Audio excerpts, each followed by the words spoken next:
All right, McLean County, we are back for a doubleheader tonight. We are going to see the Ohio County Eagles face off against our very own McLean County Cougars.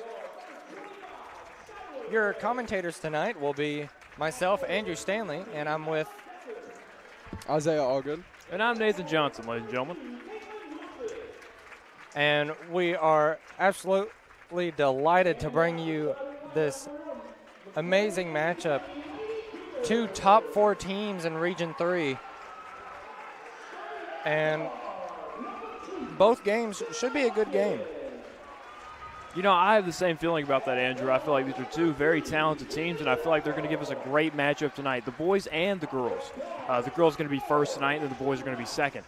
But just like you said, Andrew, they're two very talented teams, two top 4 teams in the region, so definitely a whole lot of potential for a great game. All right, and to talk about who's playing today, we have our starting lineup for the Cougars. All right, we have number 2, Sarah Larkin, number 3, Kennedy Level, number 4, Cashlyn Rice, number 13, Sarah Miller, and number 23, Danielle Reynolds.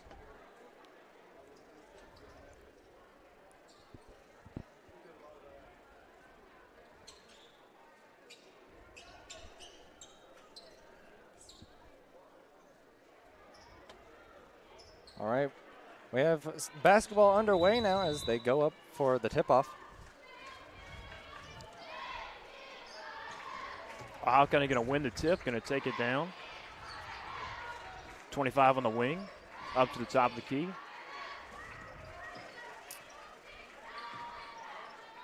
Yeah, you know, the girls played the Eagles a little bit earlier in the season. Not too long ago, they played them at Ohio County. I got to watch that game. And Ohio County's, their girls team, they're a very well-developed team. I mean, they know basketball. They have good chemistry on the floor. You can tell they play very well together. And, I mean, they're just all around a very well-developed team for being how young they are. But they gave the Cougars everything they wanted, and the girls played very well, and it just didn't come out as we wanted. But hopefully we can see that tonight. Right there, Kennedy from 3, just going to barely miss it. Cashlyn Rice with the rebound. She's going to step on the line right there. So good hustle, just the execution needs a little bit of work.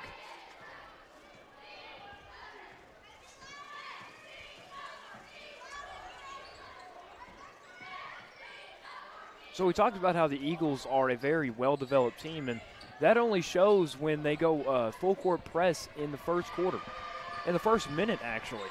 Yeah. No, that just even shows that they're a very well-conditioned team. They obviously put a lot of time in practice, you can tell, because, I mean, even boys teams don't have that well of conditioning to be able to run the floor consistently for a whole game. And they might pull out of it in the third quarter and just stop pressing, but to start that out in first, I mean, that's a bold statement right there. Right there, some physical Cougar defense there.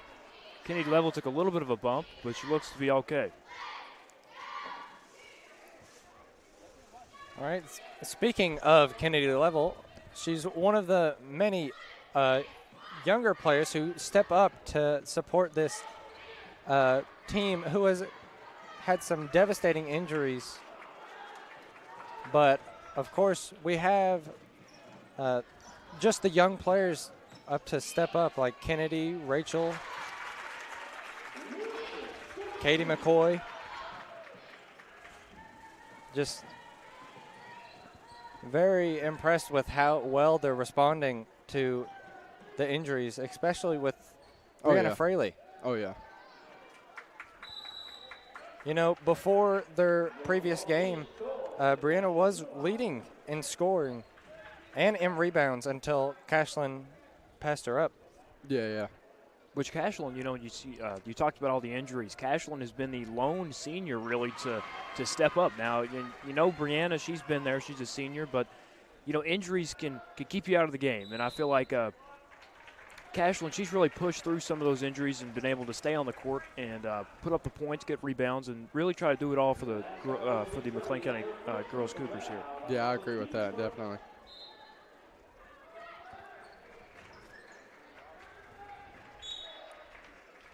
on the floor right now for the Ohio County Eagles, we have number 10, Cameron Kennedy, a junior. We have number 11, Emerson Gray, a freshman. We have number 32, Ella Decker, a freshman. We have number 30, Heaven Vanover, a senior. And we have number 25, Skylar Gray, a junior. I mean, as of right there, you heard 2 freshmen starting on a varsity team like that. That's impressive. That just shows that, this team is very developed. And like you said, we keep going back to that fact that they're very developed. It's a good program here. And I feel like, freshmen normally don't enjoy starting the varsity role. So it tells you something. No, I agree with that. There's definitely a lot of pressure that goes on as starting varsity as a freshman in any sport. I mean, you could say just getting out there knowing, you're going up against juniors, seniors, sophomores, and it depends on the team. You could be going up against top 2, 3 in the state, and that's a lot of pressure when you get out there, especially if you're having to guard that person. But I think with our team, bringing up freshmen and sophomore, they definitely handled that pressure very well and been able to adapt to that and play the game. And like you said, Ohio County's not the only young team on the court tonight. The McLean County Cougars are a very young team, most of them only being freshmen or sophomores starting our varsity. There's a handful of maybe a couple juniors out there, but like you said, we've been kind of a little scarce on the seniors. A lot of them quitting before the season even started, and then Brianna Fraley and Cashlyn Rice being the only 2, but no, yeah, that's definitely it's a setback for not only the team but the coach itself and just the chemistry. So many of these girls have played with those seniors almost all their life, all the way from middle school, and to have that chemistry just kind of be torn apart a little bit, it's very hard to rebuild, and it's very impressive that the Cougars have been able to rebuild off that. I think the girls team has done a really good job of rebuilding that chemistry. Kennedy Level has taken a big role in that, and so is Sarah Larkin, number 2 there. Those 2 guards are going to be a problem for a while, with them being, I believe, freshmen. Yeah. Correct me if I'm wrong, but again, 2 guards that I feel like are going to be very, very dangerous in the coming years. I believe Sarah Larkin is a sophomore, but yeah, she will be here for a while. So just a real pain for opposing teams. And as you're on that topic, being here for a while, we haven't really talked about it that much, but Sarah Miller, our junior on the court, only junior on the court as of right now. Playing with Cashlyn and Bree, most of her, like I said, all through middle school and now in high school, she's definitely taken the role of trying to be a team captain, and she showed that she can be on the court. Definitely helping the Lady Cougars out a lot last year, and this year having to step up and almost take that senior captain role because, like you said, lack of seniors. But she's definitely proved that she can be that. Just to prove your point a little further, Sarah Miller actually leads the team in scoring with 117 points, just beating Brianna Fraley at 114. And she is one of those players that can get it from deep. She's a shooter. So, we talked about her being in that senior role. Maybe that's something she can pass down to some of these raw prospects like Sarah Larkin or Kennedy Level, give them more of a consistent jump shot. And they already have the dribbling skills. They already have the basketball IQ. And that just makes them all the more of a better player. Number 10, Cameron Kennedy for 2. She misses the first. It's going to be Kennedy for Lanham.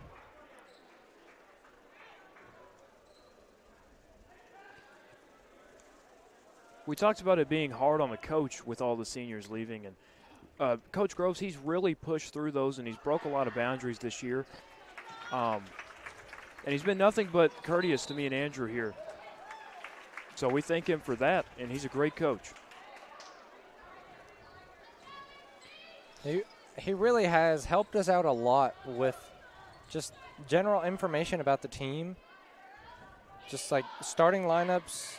Oh, yeah. And stats, He's really helped out with a lot, especially with when we couldn't commentate for a while. He was there for us, and he just motivated us to keep going.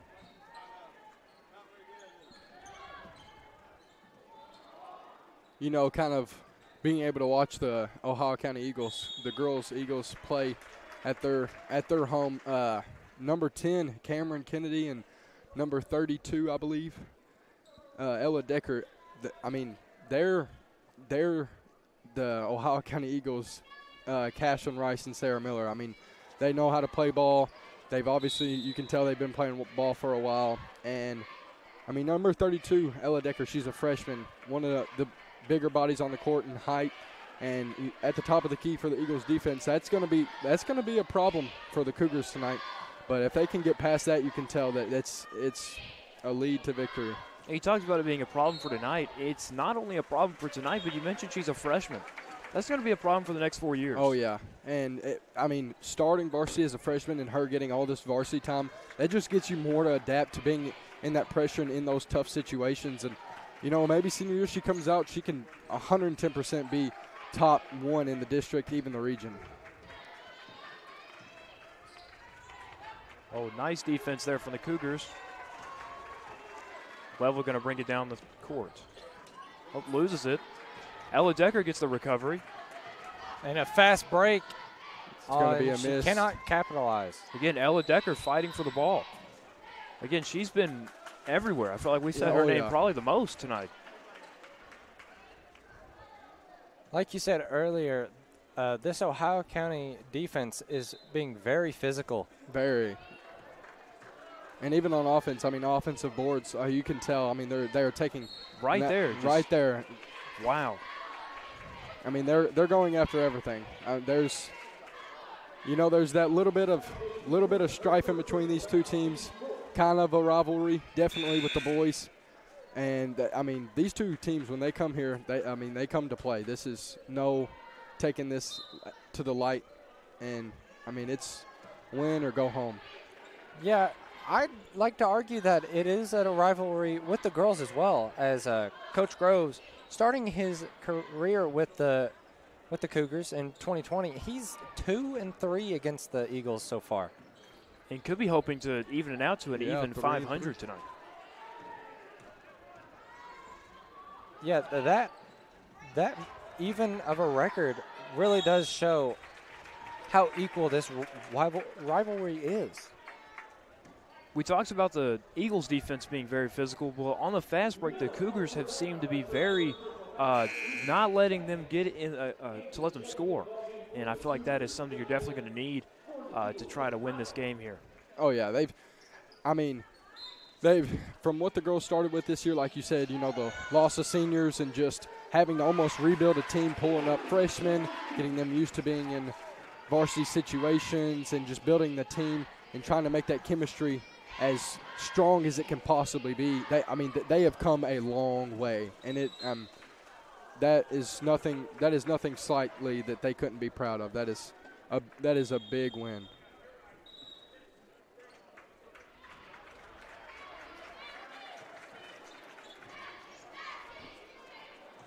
It's going to be Eagles ball here. They're going to take it out 31, which I believe earlier, Isaiah, you said this is also a freshman. Number 31, you said that would be a 7th grader, as it says here on KHSA. A 7th grader. 31 is a 7th grader, yes. So they pulled her up from the middle school? Yes. Wow. She has to be very talented, or the coach sees something in her. The Eagles actually have 2 7th graders and an 8th grader dressing varsity. Yeah, they have to be very talented to get pulled up from middle school to play high school. Well, a familiar face that we see on the boys' team that happened with him. Brody Klein was pulled up as an 8th grader, I believe, to play varsity. And number 10 for the Lady Eagles, Cameron Kennedy. Correct me if I'm wrong. I think her brother is Carson Kennedy. He also starts for the boys' Eagles. Both two really good ball players. You have to give them credit there. Starting varsity, definitely high up in leading the team in points. But Kennedy Level reading the pass right there. She's going to drive, and she's going to get fouled on that. But, yeah, like I was saying, definitely two good ball players that the Cougars are going to have to take care of. But shut them down, I think that's going to be a pretty easy defense.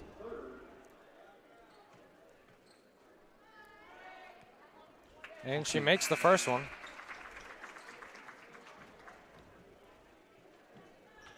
And for the Eagles, number 11, Emerson Gray.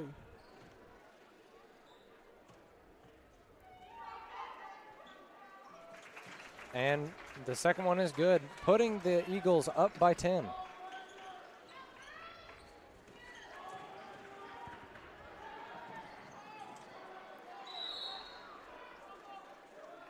Almost all the way there, just lost it at the end.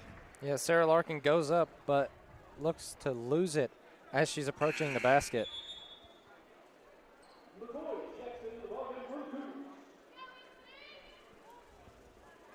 Katie McCoy in.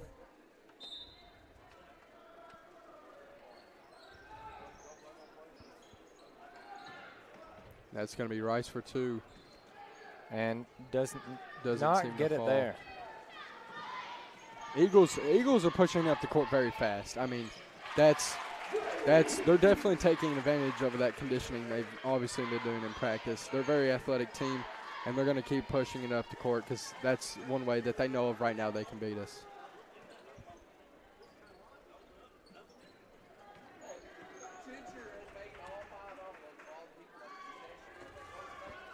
Well, we did play Ohio County earlier this season, and it was a pretty close game. It was. McLean 43, Ohio County 50. Like I said, I got to see that game. It was a hard-fought game. The Cougars just couldn't seem to pull it out. But also, you know, home court advantage is definitely something that's I believe in. I mean, being at your home court, you feel more comfortable. You know, you feel more comfortable in your shot. You know how your rims are because, I mean, rims can change from court to court. Some are stiffer, some are bouncier. You just never really know how your shot's going to fall. But at your home court, you're comfortable. You know your shot's going to fall, and you know how to shoot it. And I think the Cougars can use that to advantage tonight. All right, and we just saw a attempt at a buzzer beater, but it does not go in. But that is your first quarter already. Andrew, I think as we take a break here, we should give a shout-out to Tom Carr. Yes, he did provide the photos for the starting lineup we used. As an old friend on the commentating team, he said it's best by far if it's done by Carr.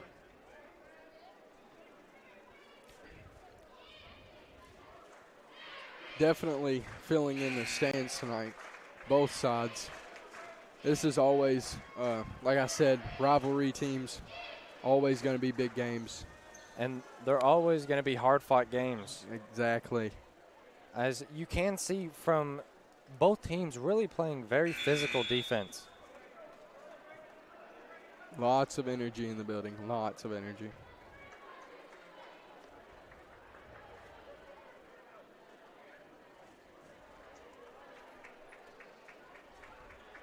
Teams returning to resume the first half.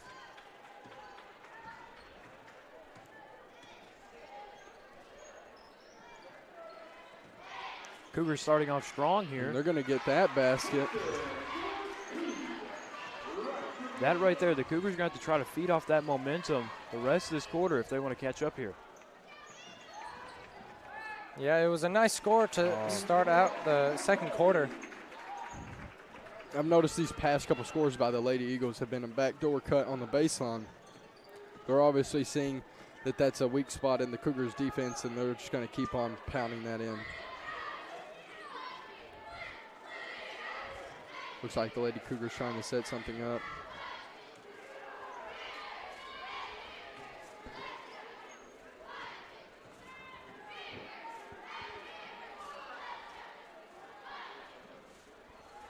Miller's going to get trapped on the baseline right there. It's going to be Lady Eagles ball.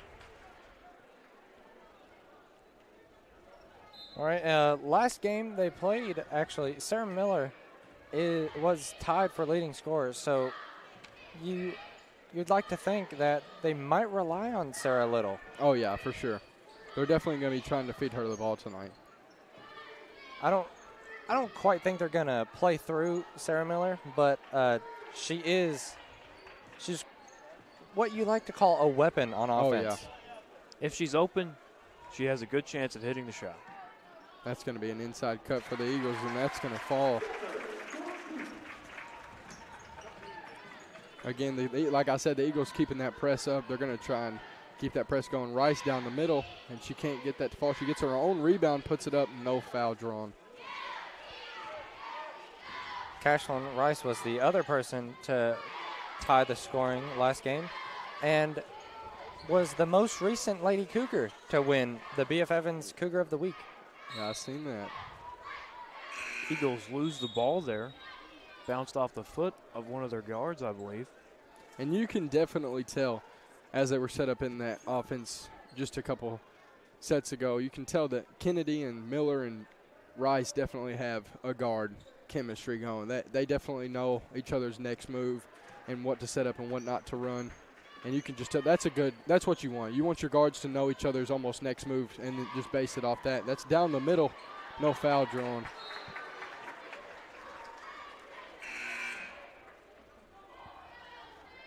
I'm going to have to disagree with the refs on some of these calls out here. I feel like there's a little bit of some rough basketball being played. You know, usually in your district games, some people would say the calls are a little lighter, you know, calling some fouls that aren't really fouls or calling maybe a walk that's not a walk. But tonight, I mean, the refs are really just letting them play ball. And that's going to be a deep three from Miller, and it's not going to fall, but almost. Almost got her own rebound. Nice cut and that's there. going to be called a walk.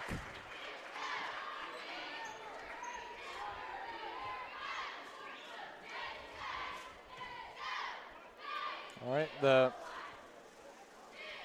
Cougars get the ball, but and that's Ohio County gets the steal. Larkin there showing she's not just a guard, she can play in the paint as well. That's going to be Ella Decker to the line. And with that foul, both teams are tied at 4 fouls. She's going to miss the first. Rice coming in for Miller for the Cougars.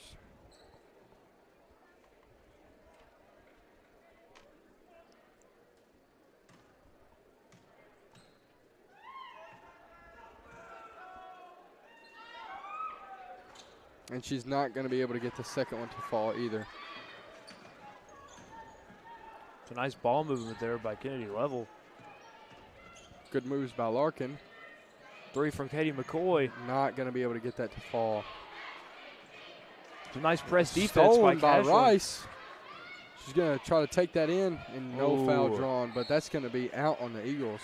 It'll be the McLean County Cougar ball on their own side of the court. The hustle is definitely there. The Cougars have gotten at least one offensive rebound these past couple drives. So, I mean, they're trying to get every shot opportunity they can, miss or make. Oh.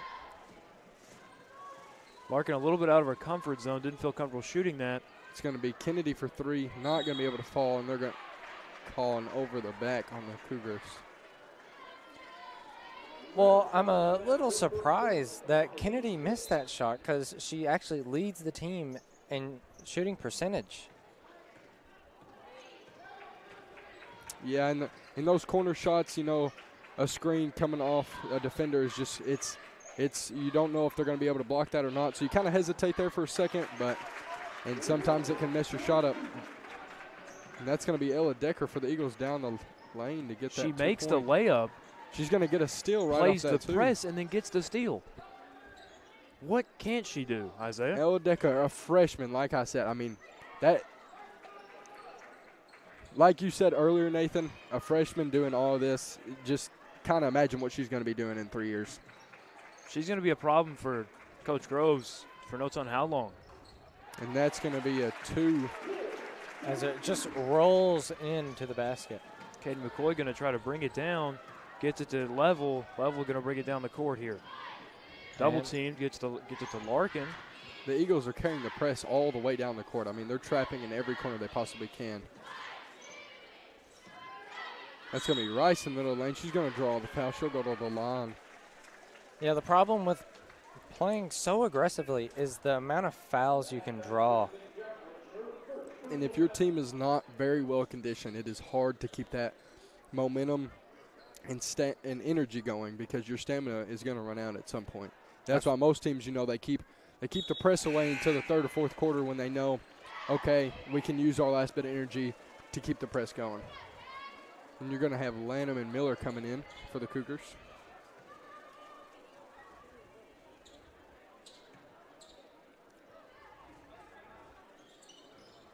And she gets both to fall, bringing up the Cougars score to 6 points. Cougars returning some of their own press defense. And it's definitely working. Cashlin she's going to fight for that. Steals. And that's going to be a 10-second violation. Automatic Cougar ball.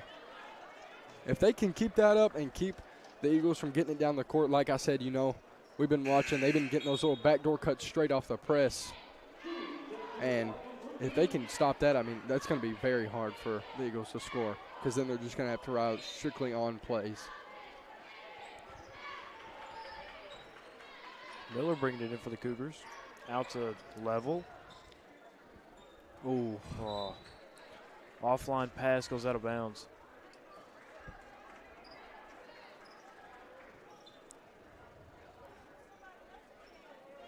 It's crazy to think we've already had all this excitement here, and we still have another game to go. Yeah. And like I said, the stands just keep filling up. This energy is going to keep rising and rising. That's going to be a bad shot by the Eagles. Rebounded.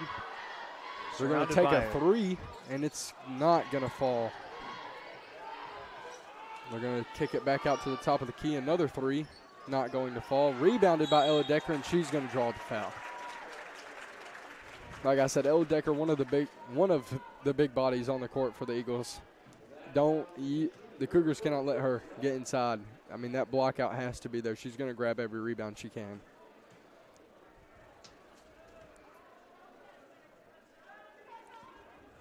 She can't get her first one to fall.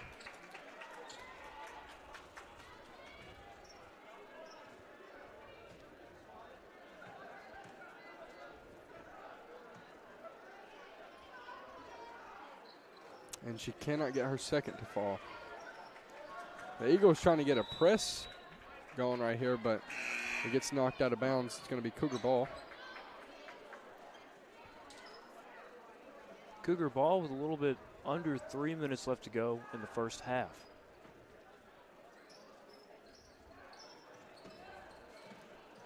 To Rice, she's going to bring that up the floor and pass it to Larkin, who's going to take it all the way down to the baseline. Kick it to Schutte, who'll take a mid and not be able to fall.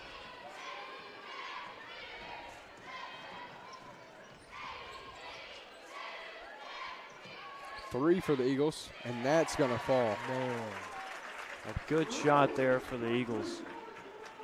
Good response. And she's going to take a charge. Right there, a little bit of aggressiveness from level there. Yeah, she's got to watch out for that. You got to keep your eyes up the court to be able to see that charge coming and try to avoid it as best as you can.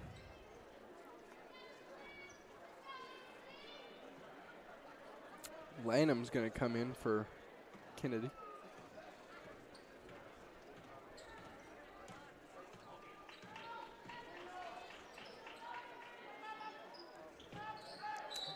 Another baseline shot for the Eagles. Foul drawn.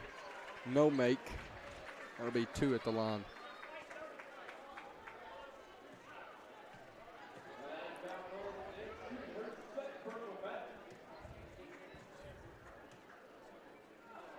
That is going to put the Eagles in bonus, and she'll make her first.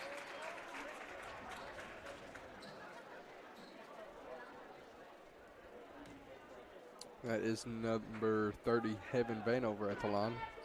One of the seniors for the Eagles, and she'll make the second. Eagles in the press, going to take that. Mid cannot fall. Offline shot there. Ava Lanham with the rebound, though. And the Eagles have Cameron Kennedy back in the game, who just got a steal on that little shot right there, but couldn't get it to fall. One of one of the Eagles' top scorers.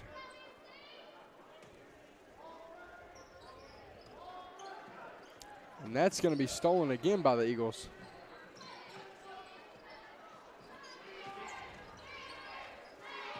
It's a nice ball movement around. 3 for the Eagles, and Man, it falls. Another one.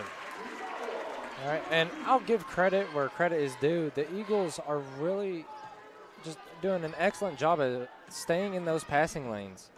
Nice. That's going to be a nice move by Rice, but cannot get the finish. Kicked out to Miller, to Kennedy for the shot, but cannot get it to fall. Rebound by Schutte, cannot get it to fall.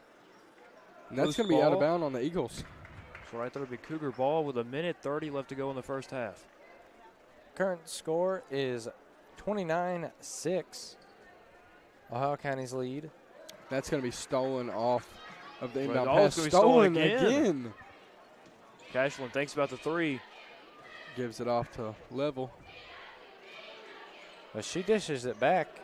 Just doing Playing a little it- back and forth action. Playing a game of catch out here. Miller for 3. And it just hits the corner. Contested shot right there again. A hard 3, just like Level had in the corner not too long ago. Eagles are in bonus. They're going to have a 1-for-1 here.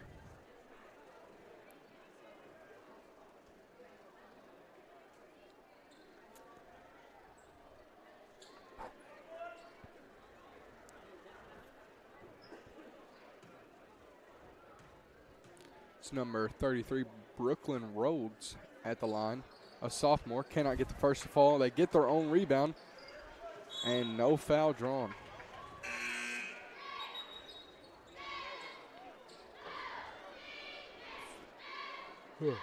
Skylar Gray coming in for the Eagles, and Katie McCoy coming in for the Cougars.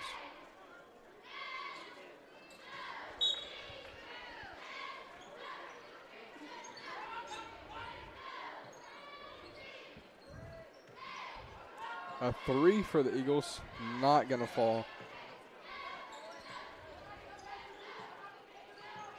The Cougars are really trying to play as physical as possible. Another 3 for the Eagles, and that one will fall. That was number 15, Shelby Probus, a senior. And I think that's her second one so far. Cougars get a shot, cannot fall.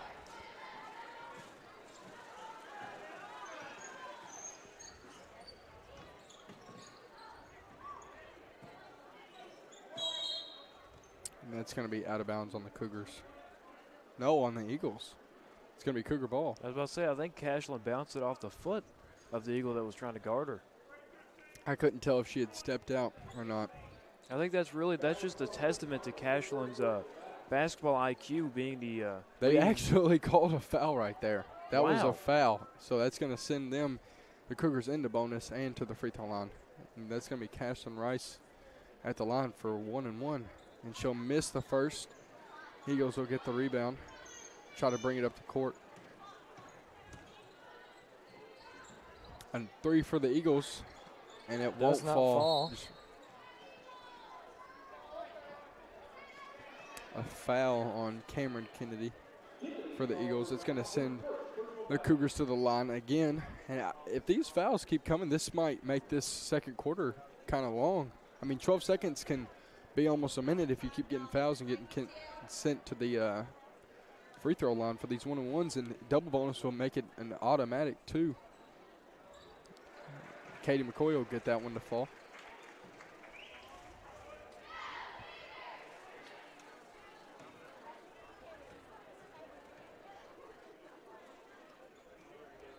And she gets the second one to fall. All right, 32-8 with just 12 seconds left. But like Isaiah said, this 12 seconds could take a while if they keep on fouling as much as they are right now.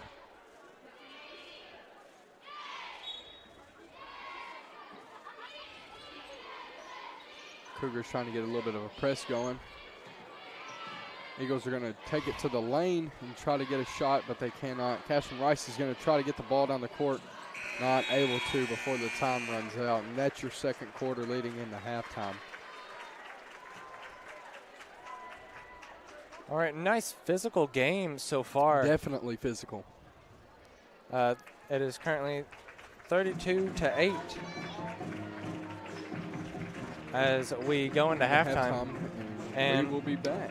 Yeah, for halftime, we will take a break, but we will be back to start off the third quarter.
All right, and we are back from halftime in Darren Lynham Arena.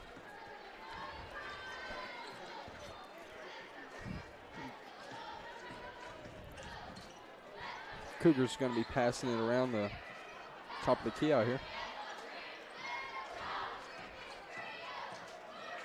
Oh, whoa. Kennedy making miss entirely. Heavy defense by the Eagles. And can't get that shot to fall. Jumping at the air. And there we go. Eagles said, hey, we'll play physical defense in the first half. Cougars said, hey, right back at you. And I think that is going to be the main focus of this second half is the Cougars want to, hey, I'm getting my get back. I think that's what they're saying right now.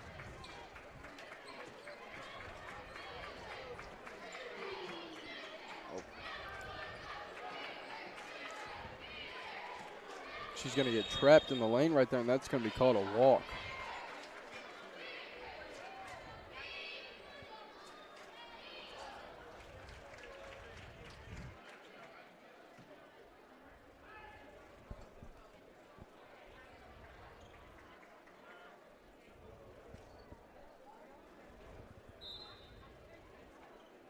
All right.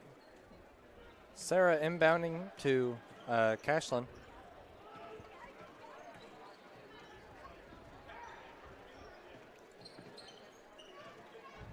Into the lane, and that's going to be a foul. Just swatted away almost by the Eagles. And she'll go to the line for 2.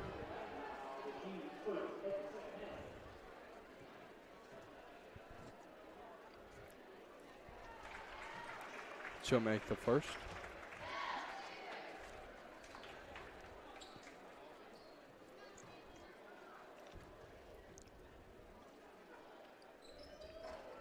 And barely missed the second.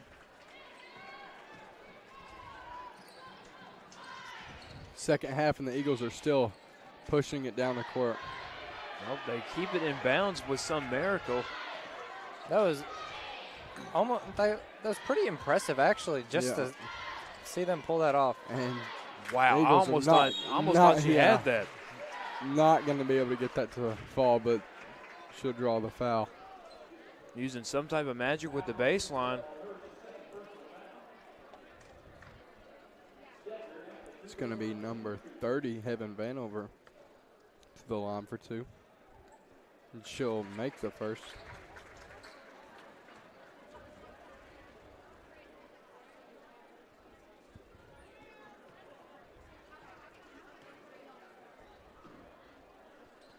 And the second.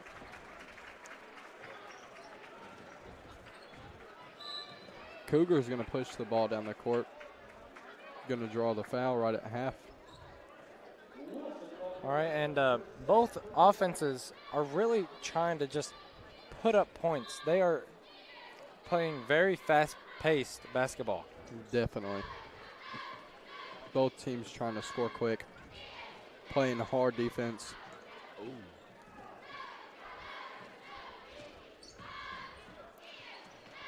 Level's going to drive in, go baseline, no shot.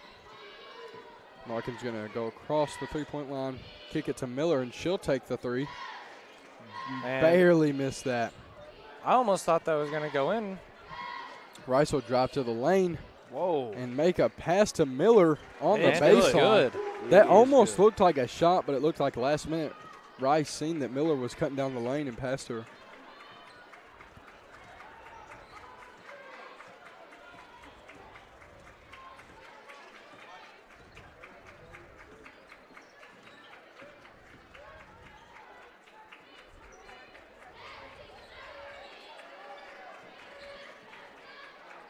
And that's going to be stolen by the Cougars. By Larkin, she gets trapped in the corner. Rice is going to bring it up the court and kick it baseline to Miller again. And it's good.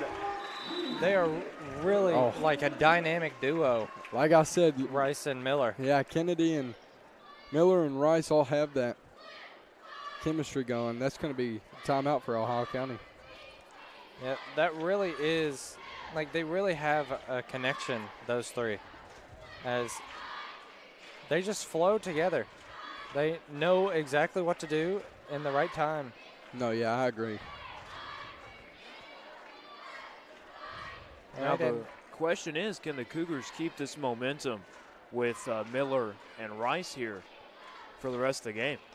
If they do, they might pull off a comeback win here. Yeah. And as students of McLean County, we would just love to see that happen.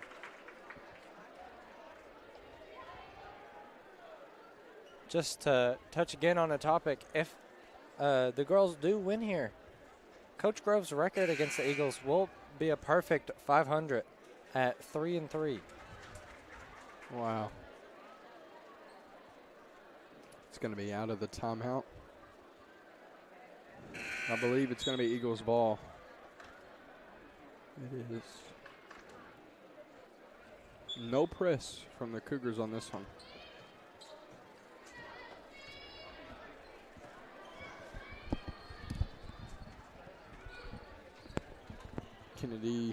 Cameron Kennedy's going to bring it down the court to Ella Decker on the baseline to Vanover, and that's going to be good.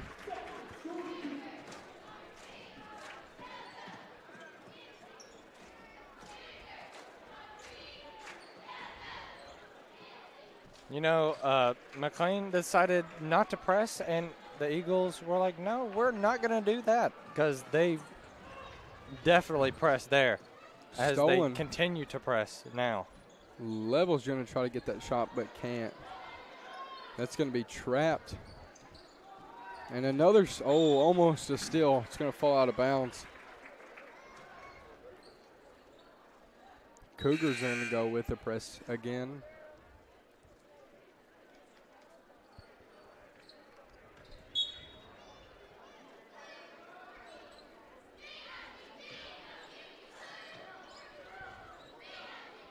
Eagles going to kick it to the middle, down the baseline, and she'll draw the foul. I believe that's Cameron Kennedy. One heck of a pass there.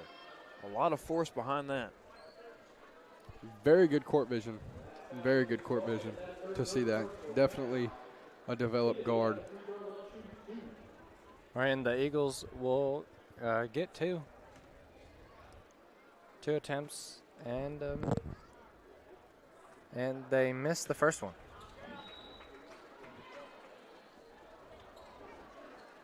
McCoy coming in for Level.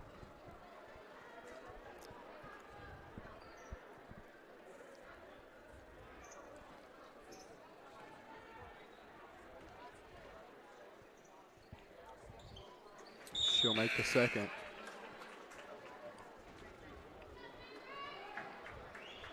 And that'll be Lanham subbing in for the Cougars.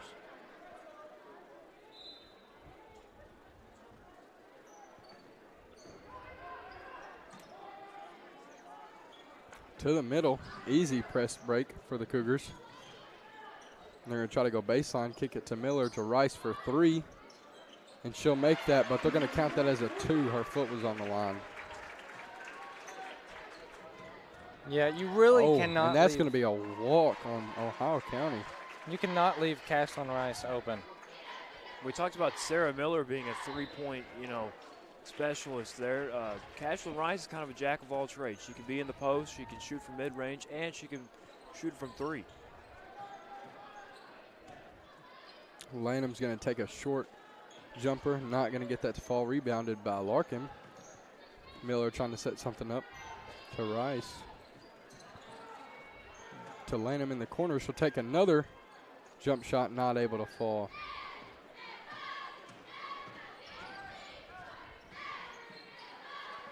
And that's going to be out on Ohio County.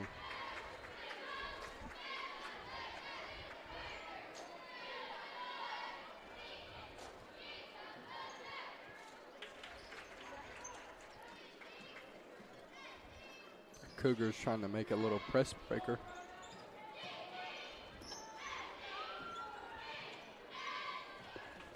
Yeah, the Eagles have been pressing all game now. I'm really wondering how long can they keep this up? Because this has to be getting to them at this point for pressing 3 quarters almost. I wouldn't doubt if they try to stick with it all game. I mean, with what? I don't even know how big of a lead they have right now. Yeah, their press 1-2. is working, but who knows how long they can keep going. Well, like we've talked about before in the game, they're a very well-conditioned and well-built team, so I feel like they can probably go all game like this. Oh, excellent rebounded save by Larkin. But stolen. Another full court pass, and that's going to be denied by Miller. What a catch. I mean, ran the Eagles player down.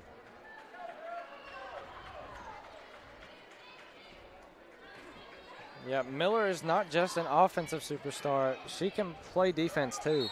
She's going to drive in and draw the foul.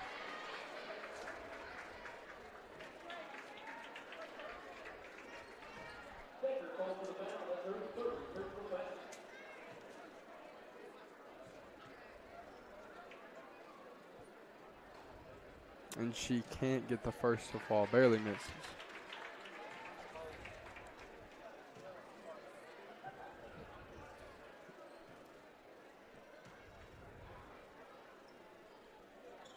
But the second will.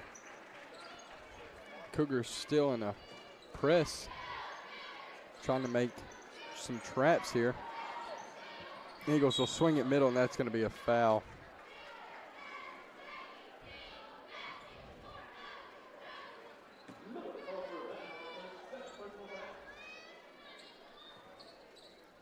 But no, like I was saying on that press, with a lead like this, Ohio County is really one of those teams that's not going to slow down. They're just, I mean, they're trying to make the lead so big that they could literally set back all game and not have to play any defense and still win.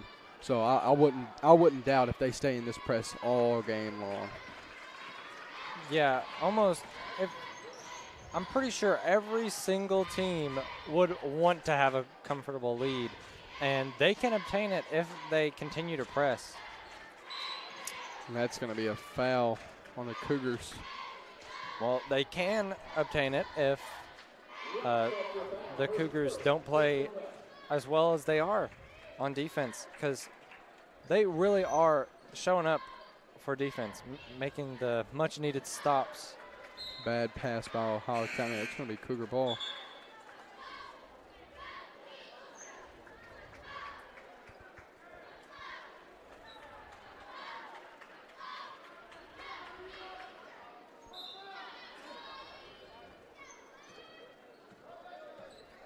Larkin bringing it up the floor.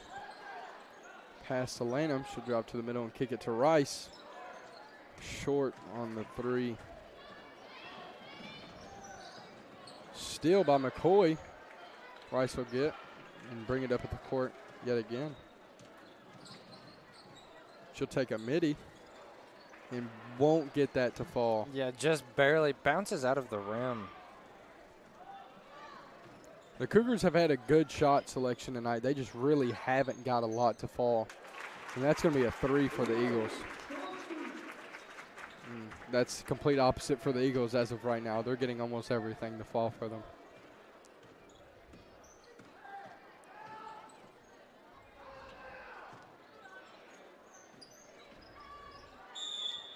And that's going to be a foul on the Eagles. Yeah, though they aren't doing too well, and when it comes to shooting, they're doing pretty well everywhere else. So we did say that this team is very young. Oh, yeah.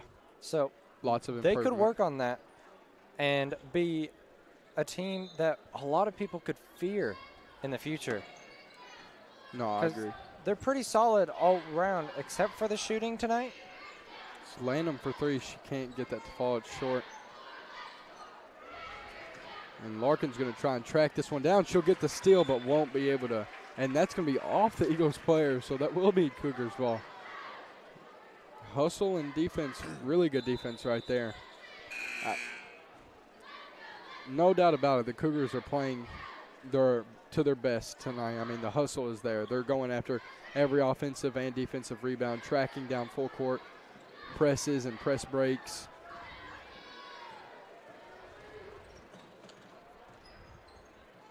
That's going to be Miller in the lane. Won't be able to get the foul drawn. And that's going to be a walk on Ohio County. I feel like there's been a whole lot more Ohio County mistakes in here in this third quarter than there has in the whole entire first half. Oh, yeah. Ella Decker in for the Eagles. And Skylar Gray.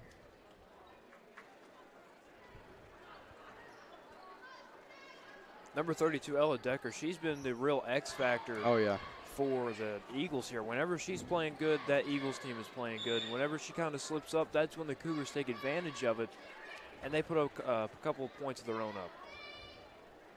So I think right here, you got 30 seconds left to go in the third. You got a full 8 minutes left to go in the fourth. I think you fully commit to going after Ella Decker here. You double team her. You do what you have to do to stop her, and then you play consistently good offense. Oh, yeah. And you might have a chance at this one.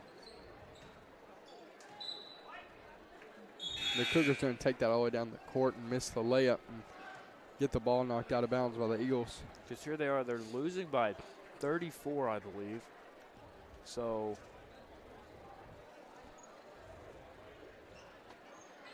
it's going to be Miller for the three. Short again.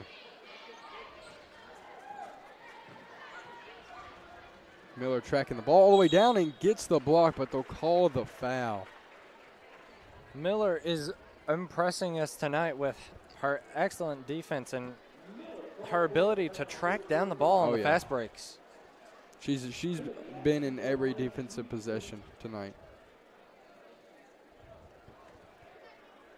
Showing the duality of a player she is. And they'll get the first one.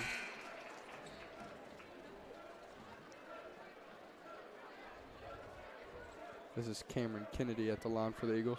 So I would like to go back on what you said, Isaiah. This arena here just keeps filling up constantly. Oh, yeah. It's filled up more since halftime for sure.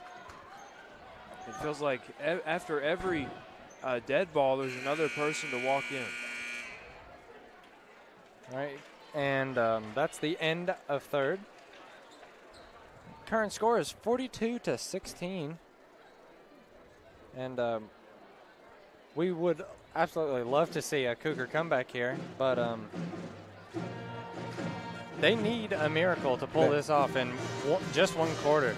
Not only a miracle, but they need to shut down Cameron Kennedy and Ella Decker, and that's just that duo is it's working very well tonight. At the least to say, and just with like I said, Ohio County almost getting every shot of theirs to fall outside in field goal range. That's hard to come back to. It doesn't matter if you get two inside shots. If Ohio County comes down and knocks two field goals, 3-pointers, they have a 2-point lead, and they've been doing that, and I think that's kept them at that lead that they have right now for so long. Yeah, their ability to just put up points is insane. And you talked about Cameron Kennedy. She actually led the team in scoring last game they had against Grayson County. No, not Grayson County. South Warren. Grayson was the Cougars last game. Ohio County will throw the ball in at half.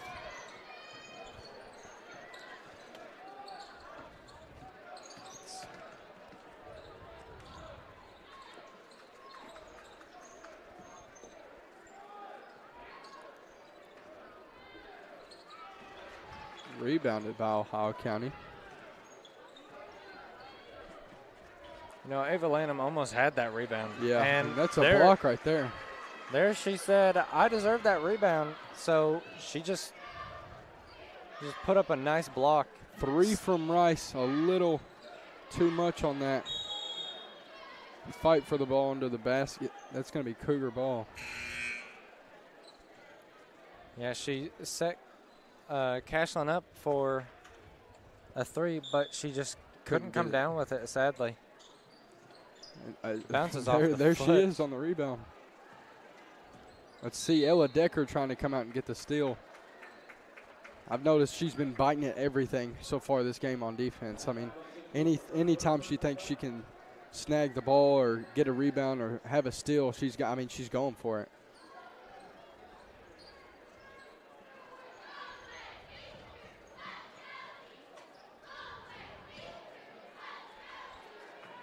That's going to be another wrestle for the ball. It's going to be Ohio County ball this time.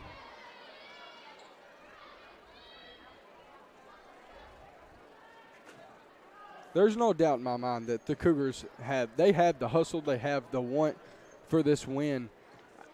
This is a hard team.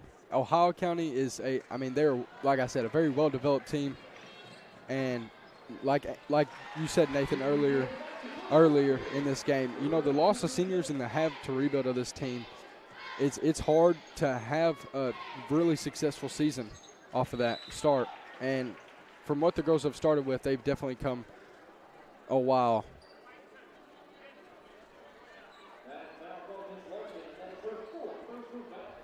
I like to point out that even the players get a little upset about the calls sometimes. Oh, yeah, definitely. As I just saw Sarah Miller look a little frustrated with that call. But she's keeping her composure, and she's putting that anger out on the court.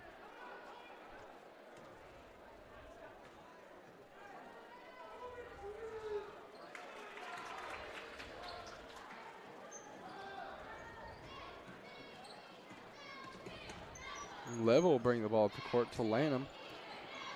Oh, inside to Miller, and she'll get an easy bucket. Good ball movement right there. That's what the Cougars need.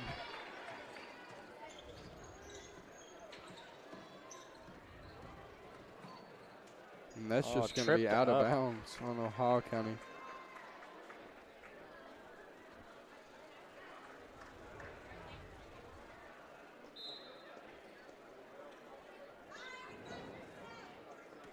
And there it is, Andrew. Ohio County's pulling out of their press, at least for now.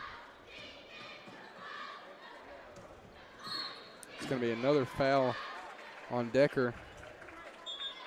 Like you said, she's trying to make a play on any type of play she can. She sees an opportunity, she tries to take it. That was her fourth foul. She's going to go out for that one, I do believe. Coach is going to try to set her for a while.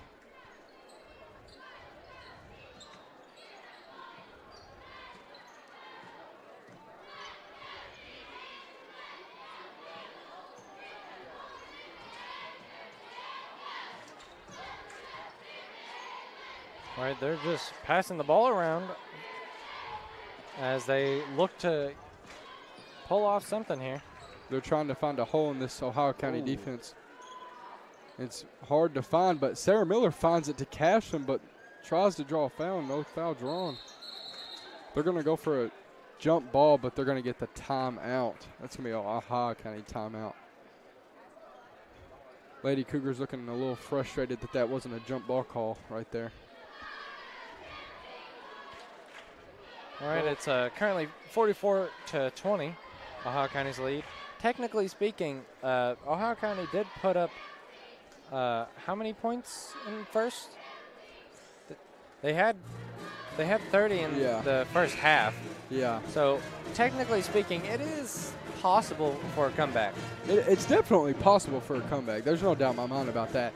It's like I said, the shutting down of Ella Decker and Cameron Kennedy for the Eagles.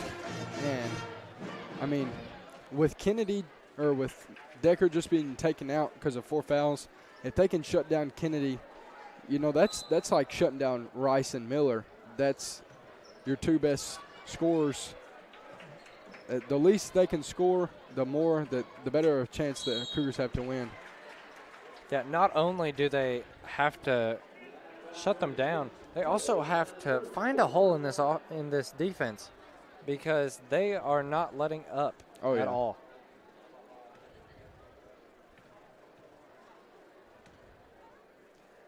Ohio County has been physical all game, and they do not show any sign of stopping now.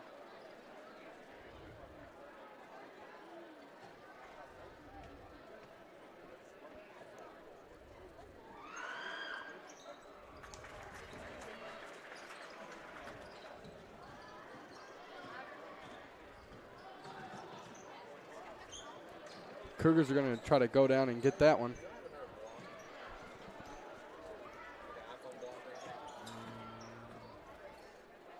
Not. Lanham for three, and she won't be able to get that one to fall. That's going to be out of bounds.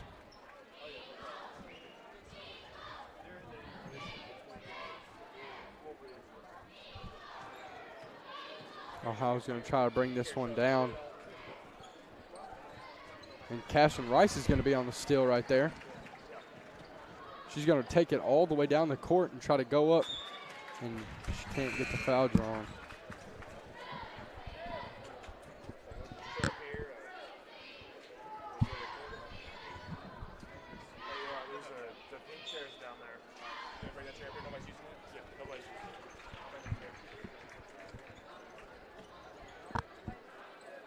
That's going to be Miller on the rebound. Kick to Rice, and she'll take a mid-jumper, not being able to fall. It's going to be a Hawkeye rebound. They're going to try to take this one all the way down the court. And it's going to be blocked by Rice, but they're going to call that one a foul. Cashman almost had a steal there. Yeah, I barely tipped her finger. She couldn't have a full grasp on the ball. If she was just a step further, she would have had that ball. And I believe that's Cameron Kennedy at the free throw line. Misses the first one.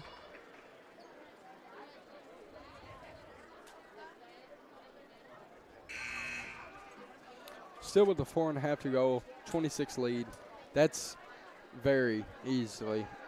You can easily come back off that. But like you said, Andrew, I mean, trying to find the holes in this Ohio County defense is what's been the problem for the Cougars. Yeah, they've played physical for the entire game, and the points really do show just how physical they've been. That's going to be a three for the Cougars, and that's going to fall.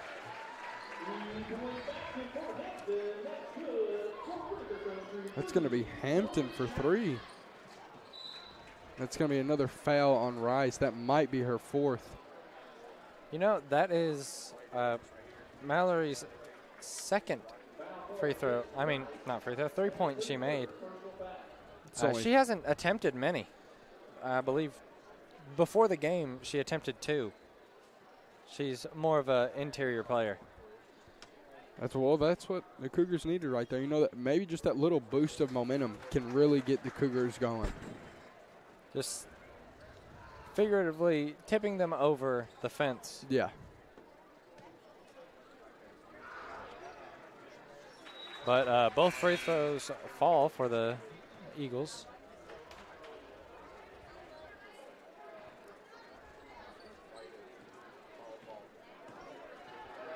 Kennedy will bring the ball up for the Cougars. Pass to Miller. She's looking for a shot, and she'll take a three and make it.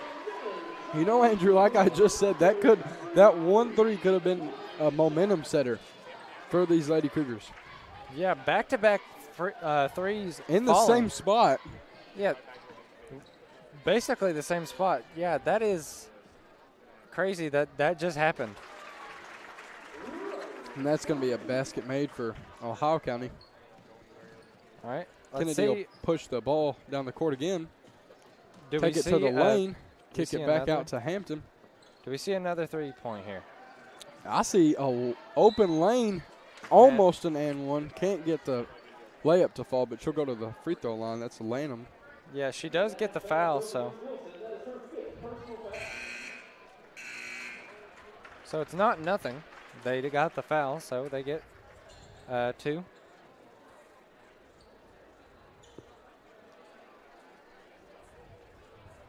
And that's Sarah Larkin in for, I believe it was Kennedy Level.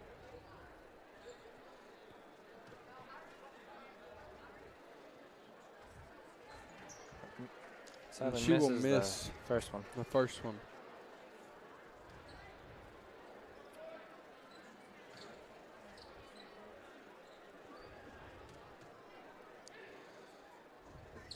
She'll make the second. She did make the second, and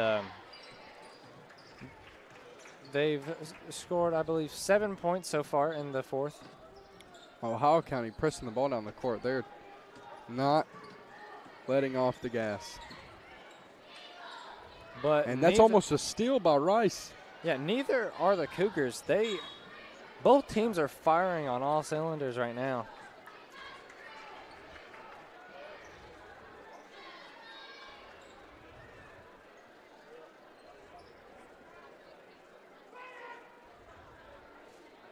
We do have a little over 3 minutes here, but this game is very exciting despite the deficit.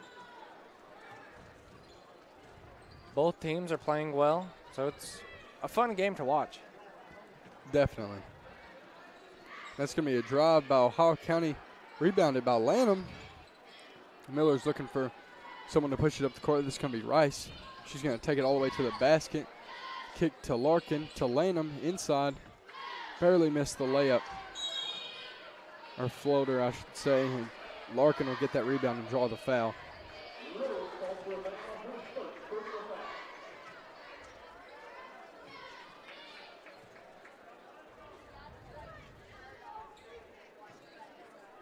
All right. Free throw. And that is good. Is that Sarah Larkin at the free throw line? Mm-hmm. Could not see her number, so wasn't 100% sure. That second one will fall. Cougars are currently down by 22, but they have been able to score this fourth quarter. Trying to reel that lead in just a little bit. That's going to be stolen by Hampton. She'll kick it to Miller. Looking for someone. Yeah, Miller. She'll bring it down the court. Miller drops back just so she can just survey the court, really. And that's going to be a timeout for the Cougars.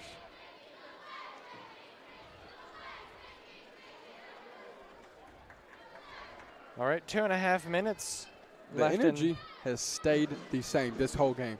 I felt like neither team has let off the gas. I mean, neither team, you could see, excuse me, on defense that they're slowing down at all. I mean, they're both just playing their hearts out on this court tonight.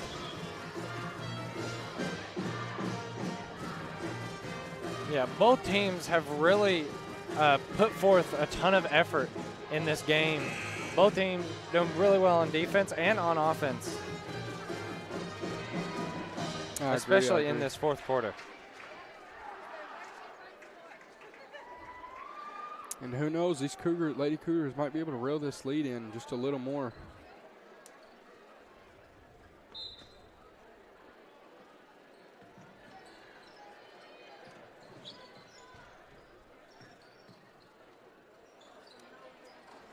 Almost gets the three to fall as they fight for the ball.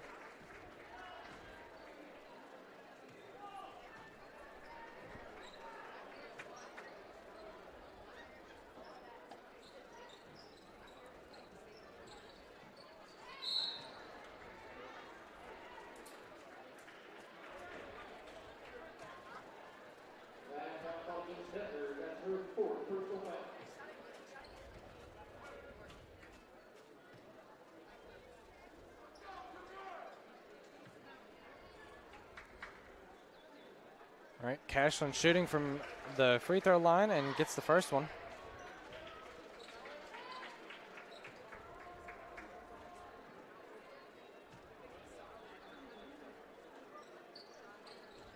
And the second one is also good. They're now down by 20 as they slowly start to close in on this deficit.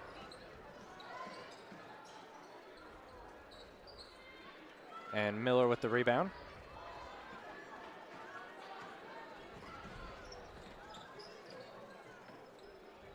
Right. Cashlin dishes it out to Ava Lanham. She goes up and gets it.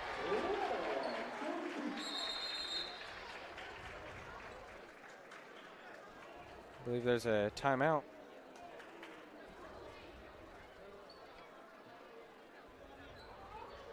Now with this timeout, I think we can give another shout out to Tom Carr. Just really helping out with the entire school, not just the basketball team, as he does senior pictures, school pictures, sports photography. Really a generous man helping out with the community.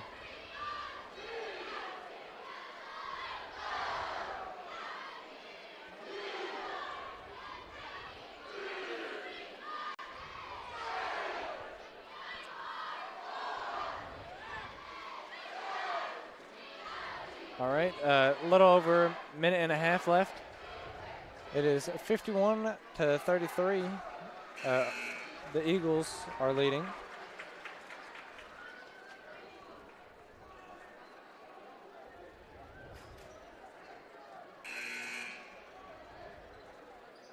All right, let's see just how the rest of the game goes.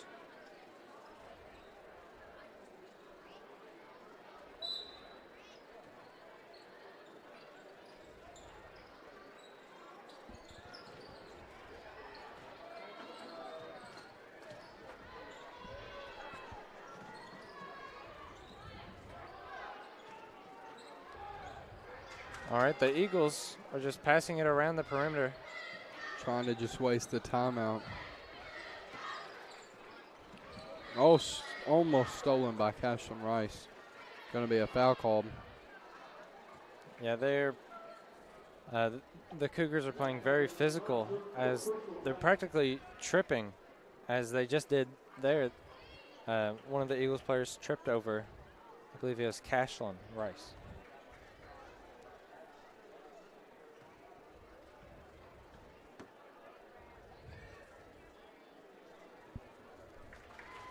All right, the first free throw for the Eagles are good.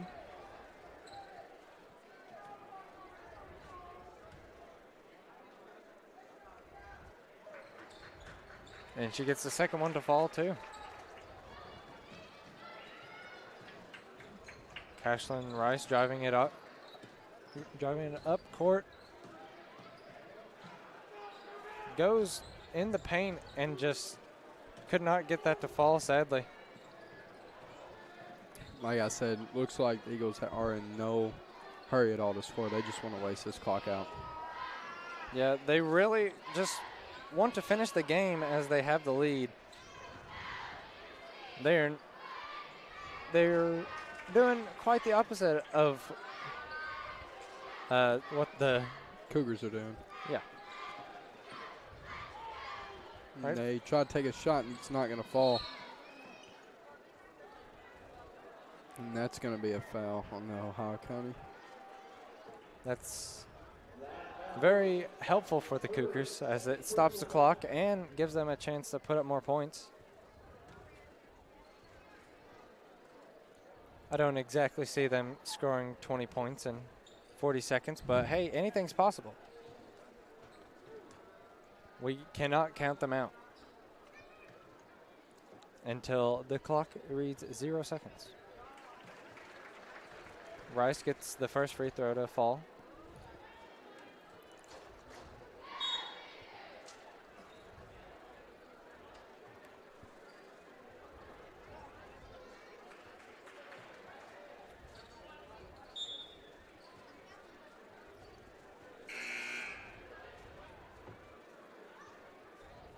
We're going to have a sub for Ohio County.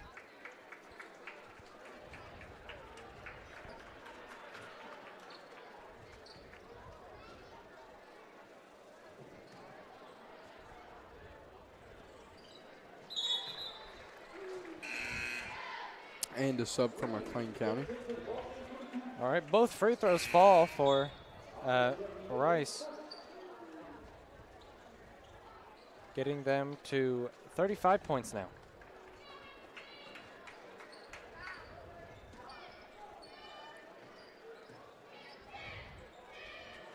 Another full court pass for Ohio County like they have been. That's going to be another basket. Yeah, despite them wanting to waste the time, they really can't miss the right there. Just wide open shot. Steal on full court.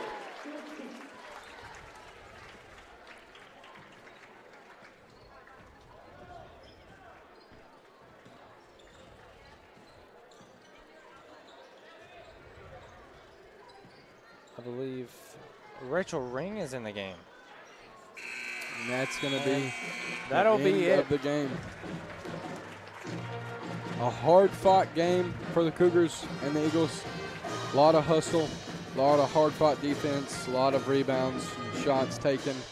You know, just Eagles got more shots to fall than the Cougars did, and that's just how it played out tonight. But this is your McLean County Sports Network, and we will be back after this break for the boys' game against the Ohio County Eagles.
All right.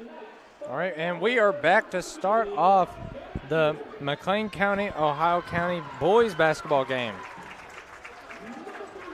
And announcers haven't changed. Still me, Isaiah Allgood, and Nathan Johnson.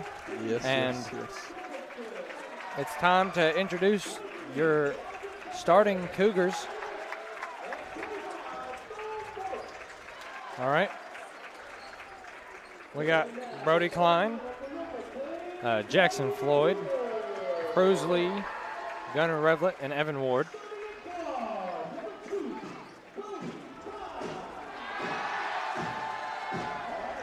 And there's Brody Klein. You know what I'm saying? When we see Brody play, he's a dual threat on both sides. And you want to talk about dual threat on both sides? These two guys right here been playing since they came out of the womb, basically. Cruz Lee and Jackson Floyd. And right there, the big man to kind of bring it all together is your big man. You're really your big man duo, Gunnar Revlett and Evan Ward. Yeah, both are very physical, and if you put those two, if you leave those two uncontested, either of them uncontested in the paint, they will come down with at least They'll 2 make points. you pay. They will most definitely make you pay. They're not. Neither of them are people you should mess with on the court.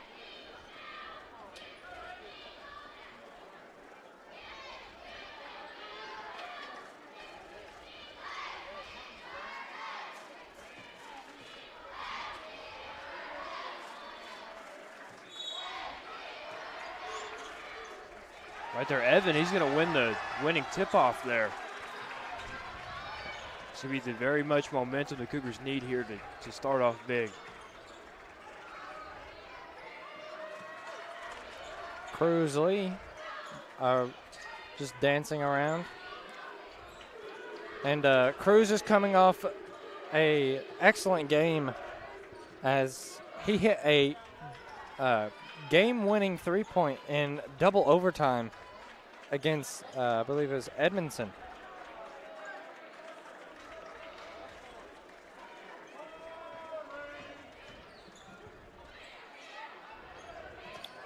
It's Lee on the fake to drive in. Does not get the foul.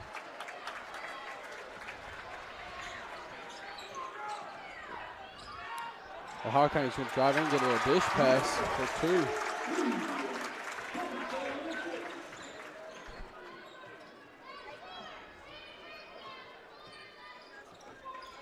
Ohio County's team is full of people who can really get up there, like both with height and jumping ability.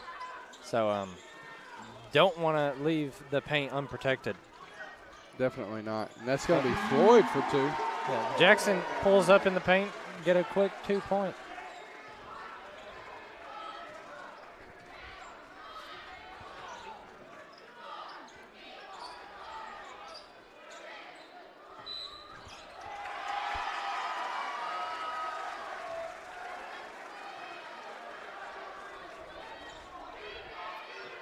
So something I'm noticing here is the boys team here is not choosing to press like the girls team did.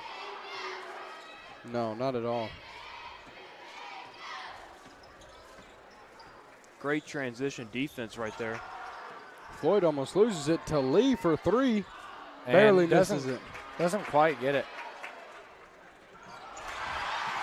Stolen by Lee. Oh, He doesn't get the three, but he does get the steal, although it get a goes hold out of of it. bounds.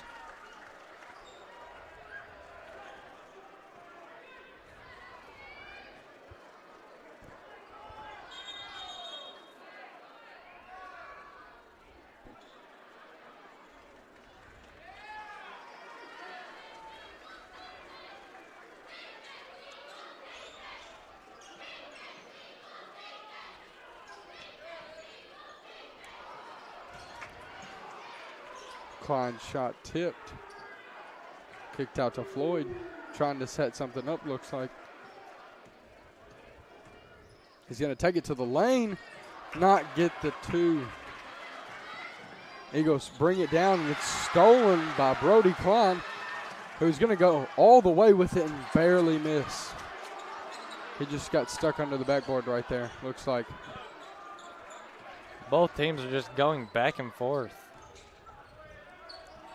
Playing excellent defense, but when it comes to offense, neither team has really been able to take off, really.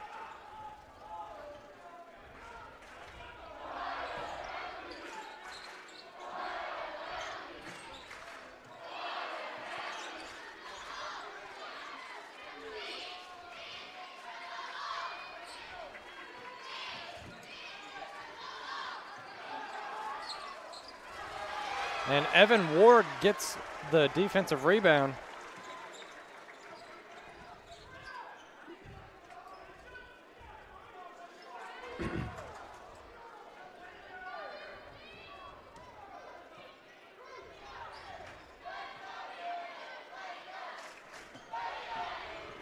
For a second, I thought Cruz was going to. And that's going to be an and one for Revlett.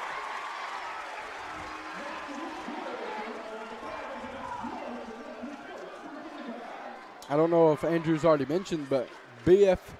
Evans, Player of the Week. Cougar of the Week for Gunnar Revlett. He currently has 228 points, is shooting 59.5%, shooting 23% from three, and has 95 rebounds. I believe he leads the team in rebounds, actually. And that's going to be blocked by Evan Ward. Evan Ward just tells him no. That was a crazy play there. Boos coming from all over this Ohio County side now. This is one of those games where not only is there energy on the court, but there is more energy in these stands of these games that there. You can cut the tension with a knife. I agree with that 100%. There is so much energy between these fans right now and the cheerleaders and the players. Like you just said, you could cut the tension with a knife. This is the most packed I've ever seen Darren Lynham Arena. For your Ohio County starters, you have Carter Young, number 3. And that is going to be pinned by Jackson Floyd. But your Ohio County starters are Carter Young, number 3. Carson Kennedy, number 5. Culbertson, number 14. Bo Morris, number 25. And Elijah Decker, number 23. So I feel like Bo Morris, number 25 there, him and Evan Ward are going to have a pretty good matchup tonight. Oh, yeah. And that's Parker Culbertson. And, which I believe he is their leading scorer on their team, number 14, Parker Culbertson, followed up by number 23, Elijah Decker. And that's going to be taken all the way down the lane by Floyd. You know, I could say one of Floyd's biggest strong points is his finish. I mean, sometimes it looks like, what is this? This is a maniac flying through the air right now, and he somehow gets the ball to fall in the basket. And that's what you need. And that's going to be a foul on Evan Ward, his second foul. And, I mean, it's scary that that's his second foul in the first, 3.5 minutes there. No, I agree with that. And he's going to be subbed out, which is a smart move by Lynham. You don't want a player of that caliber. There we go. Trying to find the word for it. Fouling out so soon. Yeah. Really could change the game if he did not make the decision he made. And I believe I spoke too soon on the press as Ohio County decides to switch their game plan up a little bit. Ohio County really bases all of their movements, shots, defensive plays, offensive plays off of what we do, off of what the Cougars decide to do. That's going to be a jump ball. And that's going to be Cougars ball. That is – the Cougars they're a very smart team. They know when to take a jump ball and when to not. Off of something like that, Taylor looked at it, seen that if he grabbed it and held on to it for just a little bit, that they could get the ball back. That's going to be Gunner at the top of the key to Taylor. Looking to find someone open. Klein trying to set up a play. Sees Floyd's Jackson. going to hold it, and he's going to get the signal from Lynham to run a play.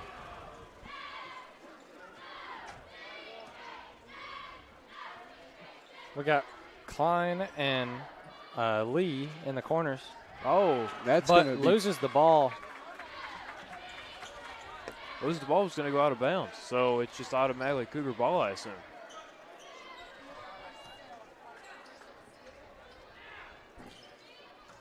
and they're going to try to trap Floyd on this. Kick to the corner to Revlett. He's going to make a spin move. And that's going to be Doesn't matter. Taylor Will with the Taylor rebound, and he's going to Will put that Taylor. back. Will Cinderblock Taylor is right there. Culbertson trying to make a move, get a shot open. That's Kennedy with the ball almost stolen by. That's stolen by Floyd. And he's going to try to take it all the way. Like I said, there it is. The finish And and it's the an air. air There one. we go. The energy in Jackson this stadium Floyd. and Darren Lynham Stadium is insane right now. The fans are hyped. The players are even hyper. Like, I don't know how to explain this right now. You have to be in this stadium to understand what is going on right now. Yeah, the Cougars are really just showing out when, like, in a very important game. I mean, you got to think this is something. The Cougars came off of a loss, on a win streak, lost to Ohio County. Shouldn't have taken that loss. This is their revenge tour. This is where it starts. This is going to be a timeout for Ohio County, I believe. So let's go ahead and recap that first quarter a little bit. First, you had the couple of plays made by Evan Ward, Yes. which he started fouling pretty early, which that created some concern. Put in Will Taylor. Will Taylor did even more than I think Evan did. What I'm saying? He had that great jump ball play and then was able to put it in for two. Will's one of those players. He's played double sports. I'm almost positive his whole high school career, football and basketball. First team defense in football shows that, one heck of a football player. And what he has done for this basketball team is, he's found this team needs a little bit more strength and roughness. So he's carried what he has learned in football and that strength onto the court, and it's showing. He can't be posted. He's getting rebounds. He's stronger than people. He's coming down with rebounds. He's blocking out. Like you said, he's cinder block, and that's nothing but the truth. It's hard to get around that man. Cinder block because he blocks passes, and that nickname originally came from him being able to take charges. Which I think we'll see here soon. That's going to be I'm leaning towards a reach in there, but I could be wrong. I don't know exactly what the call was there. It'll be Cougar ball, no clue. though. You might have been right. It might have been a push, a reach. I couldn't really tell. There's Gunner to Jackson. You have Culbertson on Floyd. They're almost, Ohio County's almost running like a high 3-2 man. They're not really switching that much, but they're switching when they need to. Really staying high out there trying to guard Floyd because they know what he can do. And that's cinder block. Right there. That's going to be Ohio County ball. And at some point, you can't be mad that he lost that. You know what I'm saying? You can just be happy that he had the hustle and the heart to get up there and get that ball. Yeah, Will Taylor, excellent defensive player on multiple occasions in football, basketball too. As he is having an excellent defensive game here. First team defense, football. Let's see if he gets first team, and that's going to be a foul on Floyd. A couple of boos coming from the crowd. But even before that shot went up, guess who contested that shot? Will Taylor. He's been everywhere. On the perimeter in the paint, offense, defense, he's everywhere. Could we see Will Taylor play a bigger role than Evan Ward in tonight's Possibly. Game? Everyone has their games. You don't really see a sixth or seventh man off the bench, having that type of energy, but he very well could do it. That was a very difficult shot. Props to him for making that. On the move, three-pointer. Gives them a very much point. I think that was Culbertson, number 14. Yeah, but it was number 14. He's been showing that he is definitely talented. That's almost going to be stolen. Revlett's going to take that to the baseline, hop, and take it in. And he's showing why B.F. Evans decided to make him the Cougar of the Week.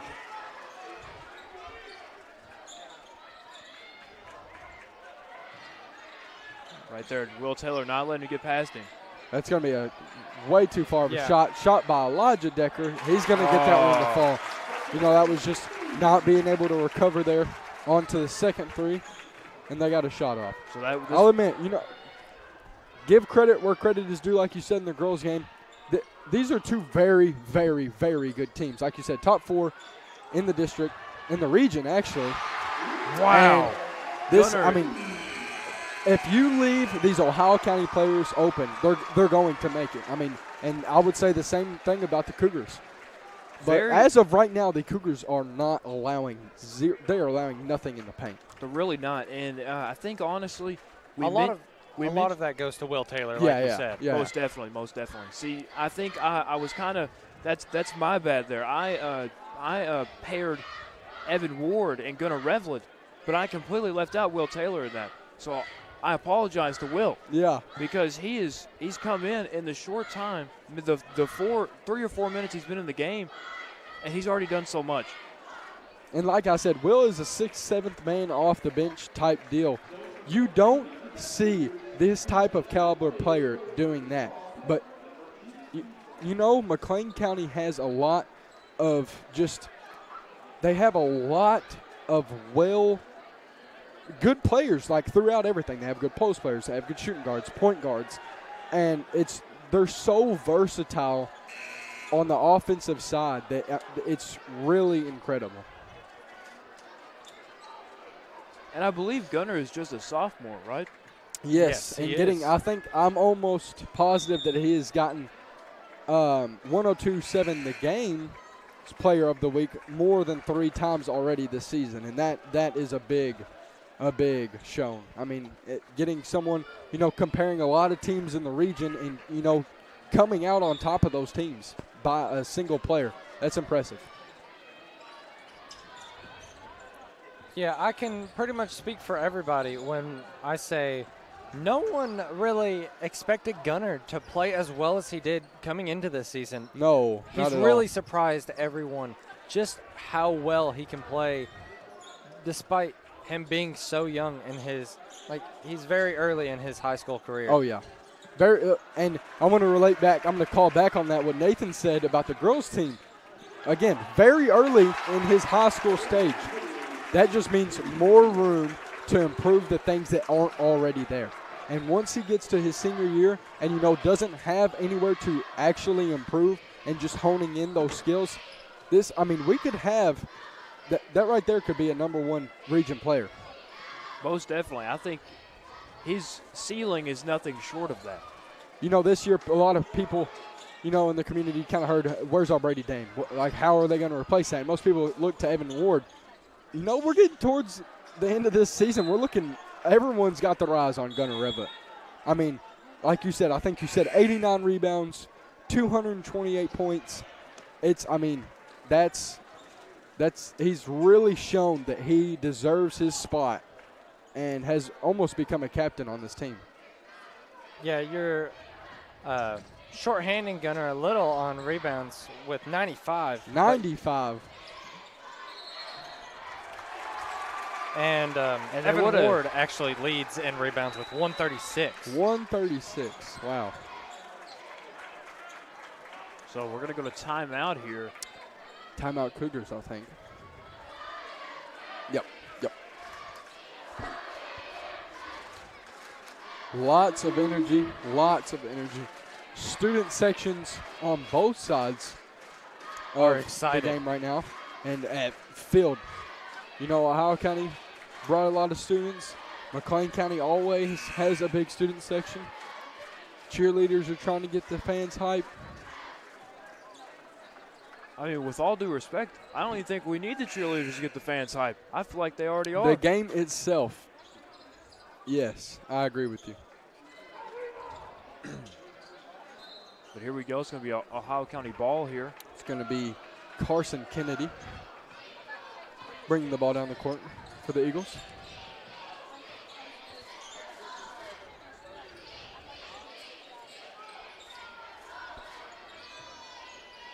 Tries to get Brody dancing a little bit. He's got a mismatch. Oh, you know, it's kind of funny how you say that mismatch right there. If someone were to ask me who on this McLean County Cougars team would you take to guard a post player, I would say Brody Klein. That is somebody who knows the post. He knows the moves. He can he is a step ahead of every post player in this region. You try to do an up and under, he's already going under you. He knows what's coming. And he really does. And for being a guard and being able to do that, someone who doesn't really play the post as much as the knowledge they have on it, it's impressive. It's really impressive. And right there, he almost tries to go for the rebound there. Gunner going to be on number 14 there. Culbertson bringing the ball down the court. Oh, another moving shot. And, that's kind of his signature move, you could say. That little corner fadeaway, really, any fadeaway is Parker Culbertson's move. He's really good at hesitations and making that distance between his defender to get the shot off. And there wasn't much a defender can do, as Gunner did everything right. He just could not. That's Evan Ward for three, not going to make it, going to be a little short. A little bit offline there. Oh, pickpocket. Stolen by Cruz. He's going to take that all the way with ease. And just like that, he just tied the game up with one quick, fast break. It's going to be Carson Kennedy with the ball for the Eagles. Kick to Allen. I think that's Bo for the two. Bo Morris. Bo Morris and Elijah Decker, two guys, big dudes in the paint. That's just, Twin Towers almost. The Cougars really don't have that height, but they have the athleticism. I think he had a hand go in the face there. Or I believe they called a foul on that. It's a foul on the Eagles. Yeah, I feel like number 14 kind of put his hand in Gunner's face there and made contact. Here we go, Declan Scott. You want to talk about a three-point shooter, you talk about Declan Scott here. Declan is currently 30% from three. Oh, trying to get it to the middle. Couldn't get it there. Recovers it. Yeah, Cruz is there to recover the ball. Right there. That's going to be stolen by Kennedy. He's going to go all the way but not be able to finish. Culbertson's going to put that one in. Like I was talking about Bo, and you have Carter Young. Carter Young, 6'4", 170. You have Kennedy, 6'4", 160. Culbertson, 6'2", and 180. Bo Morris is 6'6", and 210. All those players right there are 6'2" and above, and that's just, we don't have the height, but the athleticism is 110% there. And that's almost going to be stolen by Riblet. He tried to, and he definitely steps out of bounds there. And he's going to push Young to the baseline where they're going to call a foul, which is not going to be – Lonham is not going to be happy at all about that call, saying his hands were up. So that's something that you can always count on Lonham to do. He's gonna fight for his players. If he does not like a call, he will speak to somebody. May not be the ref, but he will 100%. Speak to somebody. That's going to be Decker for the mid, and he's going to make that. You got to be thinking, what's going through Jackson's head? Why didn't he try to contest that? You get in that moment of defense, and because give credit where credit is due. As Lonham would say, call it spade to spade. Both of these teams are very athletic. There's not one person you can say, and that's going to be Declan Scott. There we go. But like I said, there's no one you can say, okay, I can take this play off on this player. There's just not. They are there. That you have to be on every single one of these Ohio County players. So, yeah, like I would argue with you, Nathan. That you cannot not contest something. And that's going to be a backdoor to Decker. 3 for. Way off. Way off. Lee's going to try to go all the way with this one. Oh, and he's going to get swatted down. Saved. 5. Passed 3. up the court. I feel like I heard a whistle. Miss. That's going to be a putback. Oh. Cougars down 5 now. They got to find something.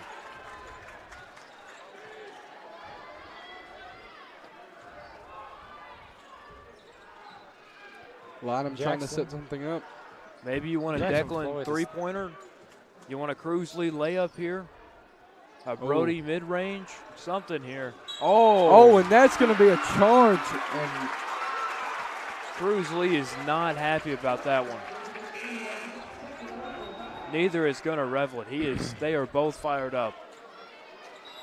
And like Isaiah, we've been mentioning this all night, this emotion here. You don't want to let that boil over and affect your play. No, not at all. You know, like you said, Sarah Miller kept her composure all game, and then they had that one little block, and it wasn't even her, but it was just that one thing that kind of tipped her over where she kind of let some emotion show. You know, with these refs already calling what some may call some soft fouls, you cannot let those emotions boil over, because if they do and you get a technical, that's not something any coach wants. Yeah, you really got to keep your composure as a player. Exactly. You cannot let it boil over and let it affect your game. Because as you've seen in this game and the girls' game right before, like anger getting to you can really affect how you play. No, yeah, you're 100% right.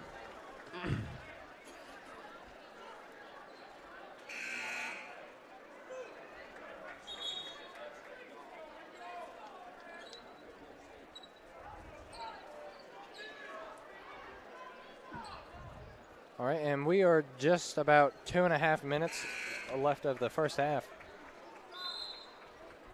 It's a pretty close game. Ohio County 26, McLean County 21.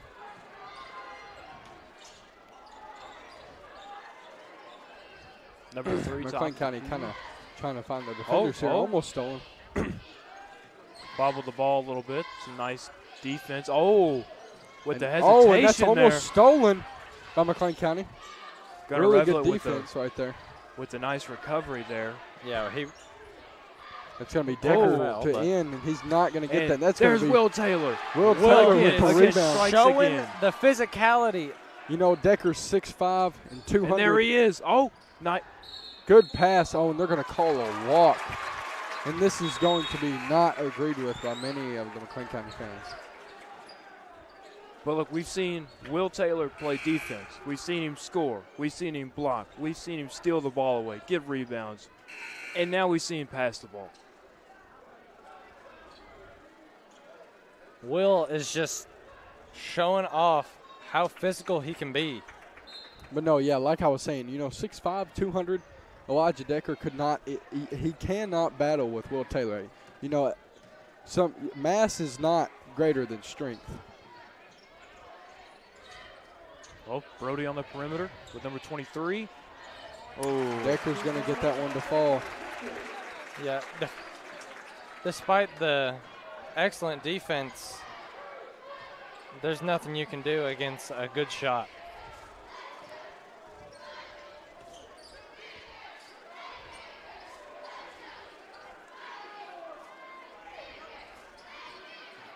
Revlett trying to find a lane. He's going to get the spin move to the lane and an open layup. Still a 5-point game, under a minute left to go in the second. So much going on right now. It's almost kind of hard to keep up with. You get those little breaks where a player might take it to the lane. But other than that, it's pass, shot, rebound, pass, shot, another rebound, foul. This game is very intense, to say the least.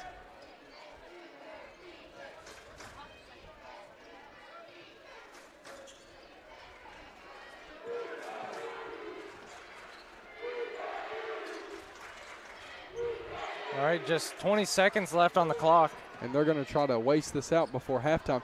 Decker's going to take it all the way and finish with the layup. And Lynham's going to want to push this ball down just a little bit and try to get another shot off. 5. This might be another cruise 4, lead. 3, 3, and that's going to be a 1. Jackson Floyd 3, and he's going to And make he that. gets the Wow. He's buzzer going to make beater. that. Oh my gosh, that's got to be the most clutch shot I've ever seen. He's like I said, and I'm going to say it until the day I die. Jackson Floyd, you cannot let any space between him when he is going for a shot. His finish cannot be stopped. Like I said, no matter what. Like right there, it showed a 3. 3 different defenders pinched. One followed him out for the shot, and he still makes it. Literally. Same thing happens in the lane. He goes in, 3 defenders, makes it through all of them, and finishes with a layup. His finish. He threads the needle well. If you're going to stop Jackson Floyd, you have to stop him from the first move he makes. Other than that, you're already beat. But that has been our first 2 quarters. Ohio County 30, McLean County Cougars 26. And I do believe we have a halftime show. If we do, we will be back shortly, but we will take a short break.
All right, and we are back for the halftime show.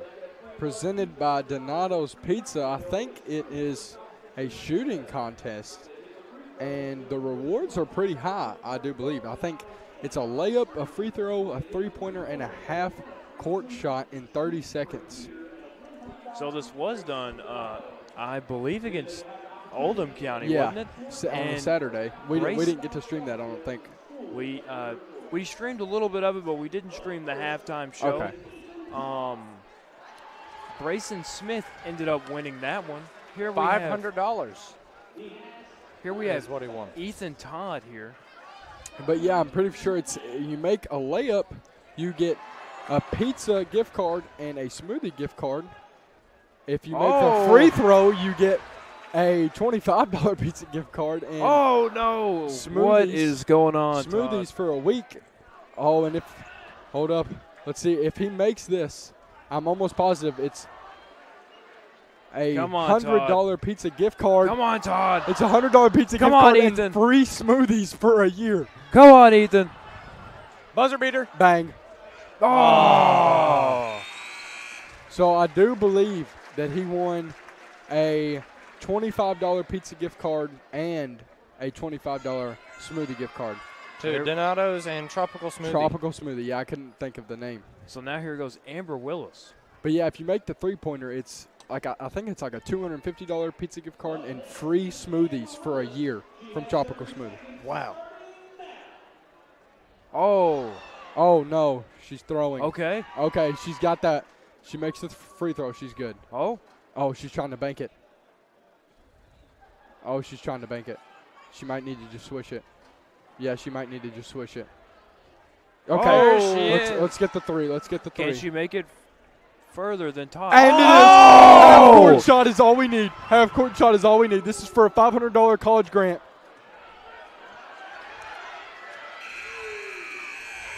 No! So close. God. So close. But she did get farther than Todd. She did, And but she didn't get the main prize.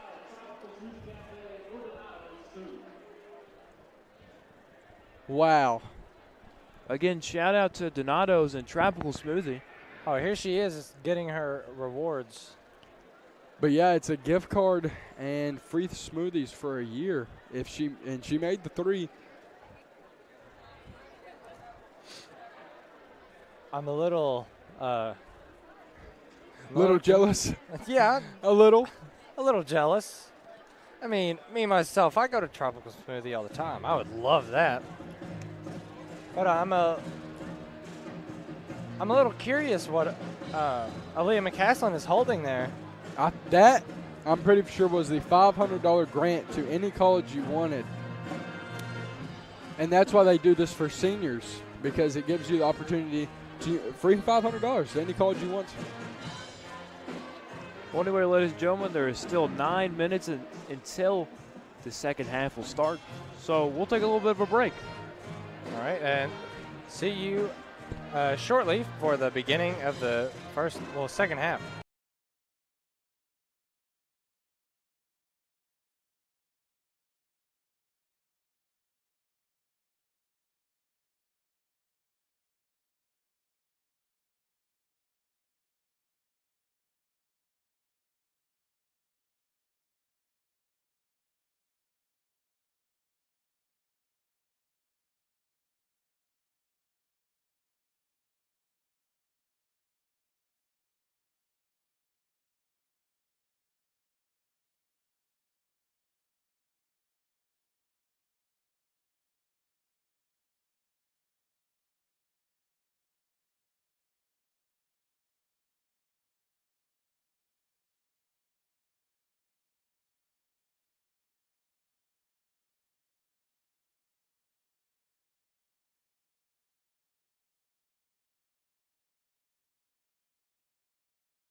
3, 2. All right, and we are back to start the third quarter. Looks like both teams have came out with the same starters they started with. Oh, try to get a corner three. Gunner is just all over him Denied there. from the inside by Evan Ward. And picked up by Cruz Lee. Floyd's going to stand at the top of the key and wait for the signal from Lonham. And last time these two teams faced off earlier this season, Jackson Floyd was the leading scorer. So they are just continually flying to the ball. Yeah, Jackson put up 26 against Ohio County earlier this Oh, year. a deep three. Almost in. Rebounded by Ohio. Decker's going to bring this one down for him. In the corner, that's going to be Carson Kennedy. Bounces for out the of the three basket. shot, and Culbertson is going to draw the foul there. Nice defense by Cruz Lee.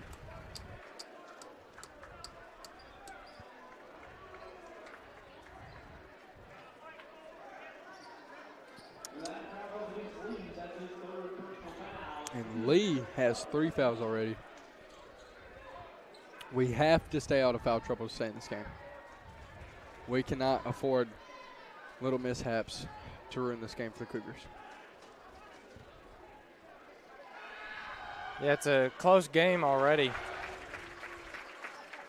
And Culbertson's going to make his first. And the Cougars cannot slip up now.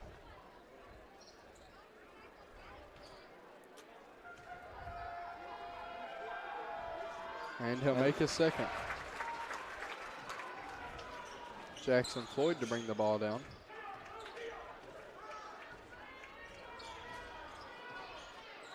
.23 tries to go for the steal. Decker does have a long reach, so yeah, I wouldn't be surprised if he's going to keep that hand right there where the ball is with Floyd. And those long legs allow him to have a whole lot bigger steps, you know. 2 of Jackson's might be just 1 of his, and that's going to be Cruz Lee shot from the 3. corner, almost in. And Revlett couldn't get a hold on the rebound. But yeah, you know, it's a smart move to put Decker on someone like Floyd. You know, your quicker guard scores a lot of points, put your longer, lengthy post player, you know, kind of secure he can keep those long arms out there to make sure no threes get in. And there you go. It's Bo Morris trying to get a hold on the ball. Carson Kennedy going to take the 3, and that will not fall. It's going to be Lee with the rebound, kick to Revlett. To the block to Evan. He's going to draw the foul. No shot.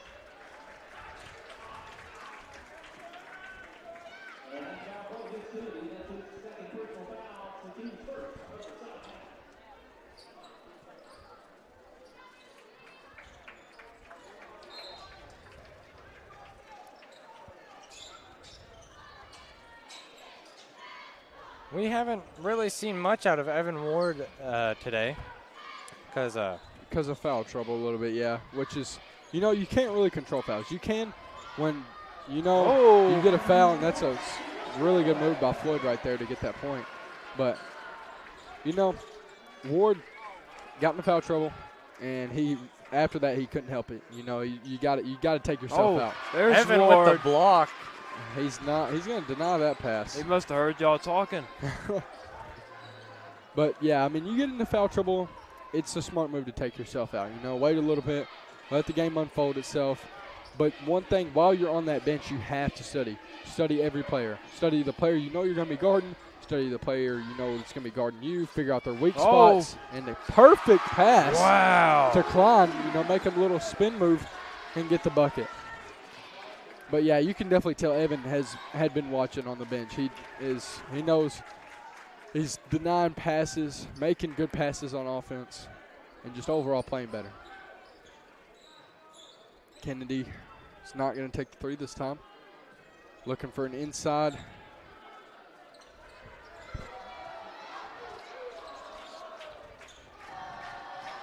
He's going to drive in and get the foul on Lee, and I think that's 4 if it gets called on Lee, which is not what we need at all. Yep. And they're going to have to take him out of the game with that one. So that is very unfortunate. So just to clarify this here, it's 5 and you foul out, correct? Yeah. Okay. You know, you usually want to play it safe around the third, but, you know, and that's going to be denied by Ward. But, yeah, you know, you want to play it safe and maybe take a player out at 3, and maybe Lynham just didn't think Cruz would draw that fourth, but he did. And that's just unfortunate, for the Cougars.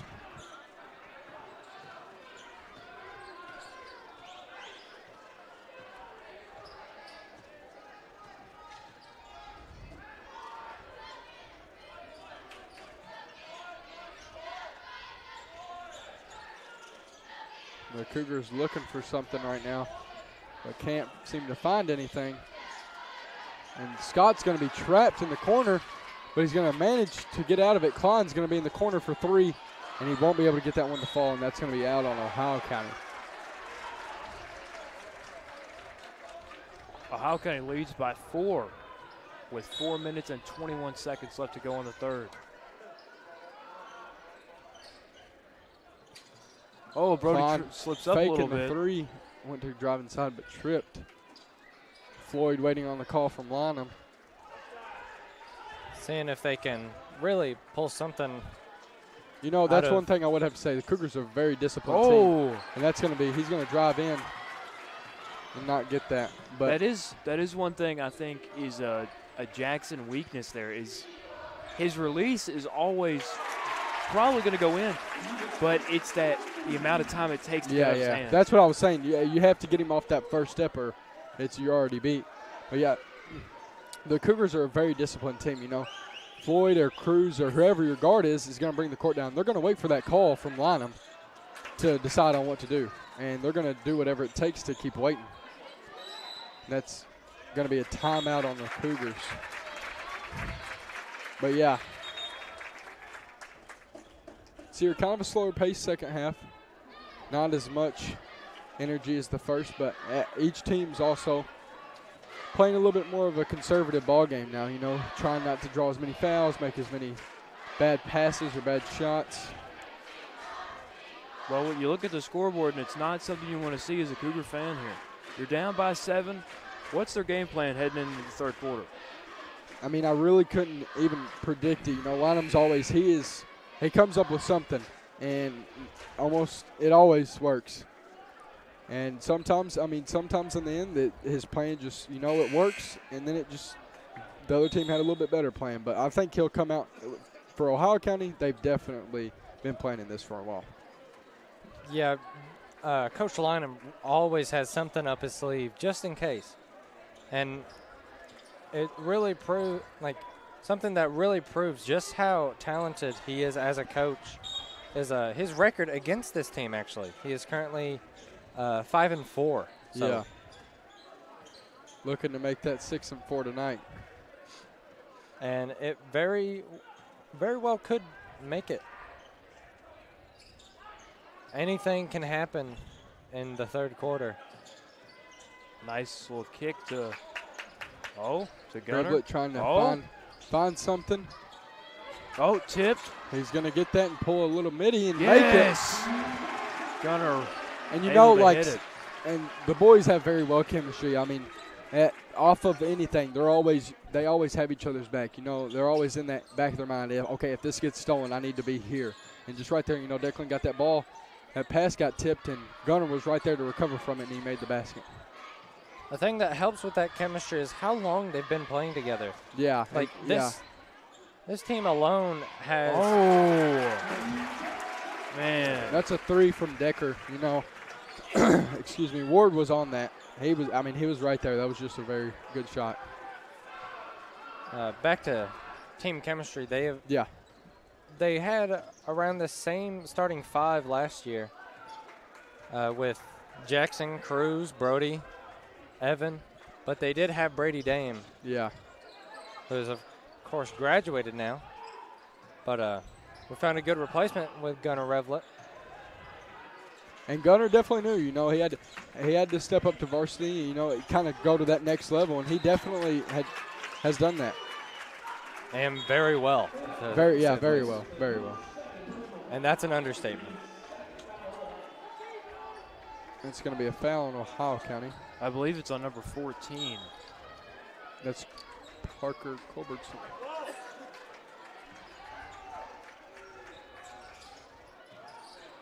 Brody. And he's going to make that. That's kind of Brody's little signature move right there. Any mid shot, he's got it on lock. And sort of the same boat as Jackson is. You know, the post moves, the spins, being able to make room in the lane to get a shot off. You know, not to call anybody out. And that's going to be 5 seconds. Not to call anyone out, but Brody Klein did say before the game he wasn't going to allow a single point. That is very true. I mean, like I said, I'm going to relate back to what I said. This is McLean County's revenge tour on Ohio County. I mean, you know, going down to Ohio County, wanting the win and not being able to get it, and Ohio County responding with how they did.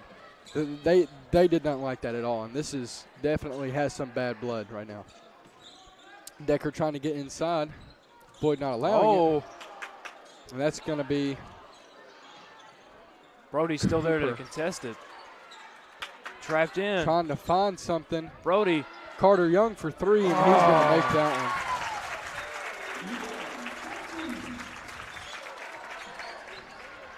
That was the second chance opportunity he had on that 3, and he wasn't going to miss it twice. 40 seconds left to go in the third quarter, ladies and gentlemen. Brody in the corner. Just a tad short, going to dribble it.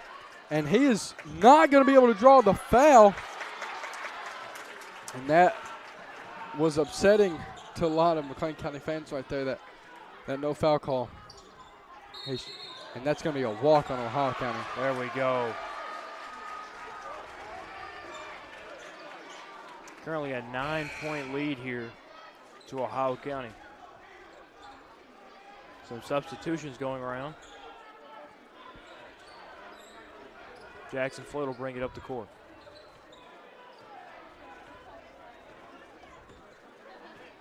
Floyd getting the call from Lynham on what to do. He's going to kick it to Klein in the corner. Deep 3. Yes. And it's made. Brody makes it. Excellent shot. Time will expire. Excellent play execution. And Andrew, like you said, Lynham always has something up his sleeve. You know, he glanced at the clock, seen the time, told him something to do, and they ran it. Obviously executed it perfectly.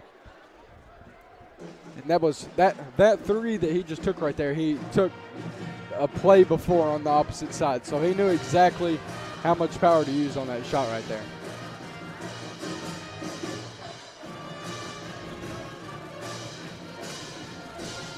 All right, and we will be going into the fourth quarter with an excellent game. It is currently 43-37, Ohio County's lead, but it's still anybody's game. Anybody's game. And I'm going to flip that question back on to you, Nathan, going into this fourth quarter. What do you think the Cougars' game plan kind of is going into this last quarter of the game? Right now, it's post play. You really need to be able to stop those fast breaks, those getting into the basket types offensive plays. And really, number 14, he hasn't really done it in the second half, but those fadeaway shots I'm going to revert back to what you said, Isaiah. That's his strong suit. Oh, yeah. That's what he likes to do. That's his comfort zone. We need to push him outside of his comfort zone. Make him shoot when he's not comfortable so he won't make it. I agree with that. Definitely on offense, as of these past couple plays right there, we definitely need to take advantage of this field goal, because these threes have been falling. And, you know, threes can shorten this lead in 2 possessions. This is only a 2-possession game right now. What I personally think, we need to stop Carter Young and his three-pointers. Oh, yeah. Or just him in general. We stop him, and we Brody stop again. That's another 3 for Klein, and he's going to make that. This makes this a 1-possession game. Back-to-back three-pointers from Klein. In the same spot. You know, it happened in the girls' game, and now it happened in the boys' game. 2 back-to-back threes in the same spot. That's a very Decker's interesting. And that's going to be a foul. Honestly, I think that's good. I would much rather you foul him there and make them reset the possession than allow an easy basket. Let's see what they try to do here now. Because now you forced them to reset, and they lose all momentum. And that's going to be a foul. There we go. On Carter Young. Declan Scott getting fired up there. You know, when you make an opponent make an offensive foul like that, there's nothing more happy because you know you just made them get a foul on you, so that gets you closer to bonus, and you just got the ball back. Oh, there's 14. Like I said, he's super energetic. Definitely. He keeps the energy on the team. Brody, you know, Klein's set up. Oh, that's going to be Gunner. Perfect baseline There pass. you go, Gunner. They are really attacking. Now like just they a are firing on offense right now. Now just a 1-point lead, ladies and gentlemen. Your Cougars have a very good chance of coming back in this one. Not to say anything, but this Ohio County side Oh, is kind of Brody! gone quiet right Brody! now. And Klein's going to bring this down the court and wait for the call from Lonham to get a setup. Oh. Kicked inside to Gunner. He's going to kick it back out to Scott. In between the legs, not able to grasp hold of it. You hate to see that. Lonham saying that there was a foul down low that wasn't called. But Like don't I said, think he's going to get that one. that goes back to the first quarter of this game. If Lynham sees something he doesn't agree with, he's going to argue. to argue with somebody that he's right. Lynham does not like to take no for an answer. And You're completely right on that, Andrew. And that's going to be a shot from Decker that he's going to somehow get the foul on. And they're going to allow him to shoot 2 on this. And this could point this. You know, this would put this right back at a one-possession game. It's going to stay a one-possession game. Even if he makes both of them. It's currently a 1-point lead. Ohio County 43, McLean County 42.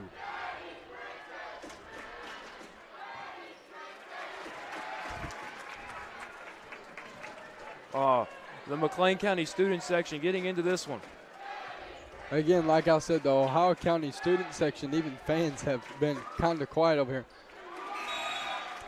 And he makes both of them, but it's still a one-possession game. And as we've seen from Brody today, we can make the threes.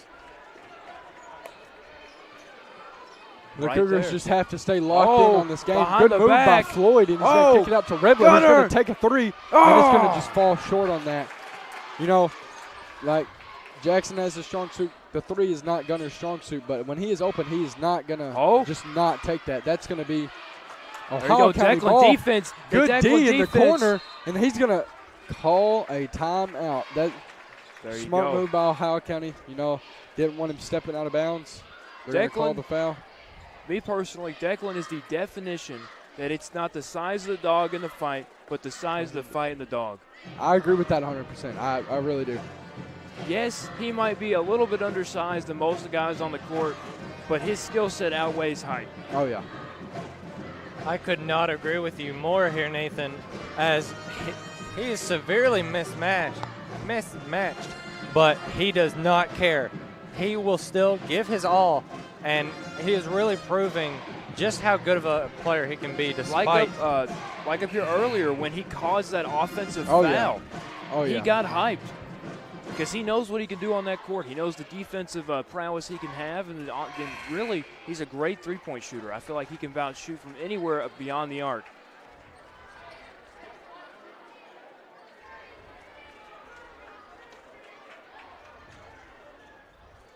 So here we go. It's a three-point game now. 5 minutes and 48 seconds left to go. 14 is going to shoot off. Cruisley on him. Now, Cruisley does have 4 fouls. Keep that in mind. So he has to keep, exactly what you just said. Keep that in mind. He himself has to keep that in mind. You know, when you get 4 fouls, you know any move can really be your next. So you have to just be very, very conservative on anything. And that's going to be complete air ball. That's going to be air ball by Ohio County. Elijah Decker, who just made a 3 not too long ago. There we go. There he goes. And Floyd with the finish, but he cannot get it this time. Darren Lynham Marino would have exploded if he would have got that. Oh, yeah.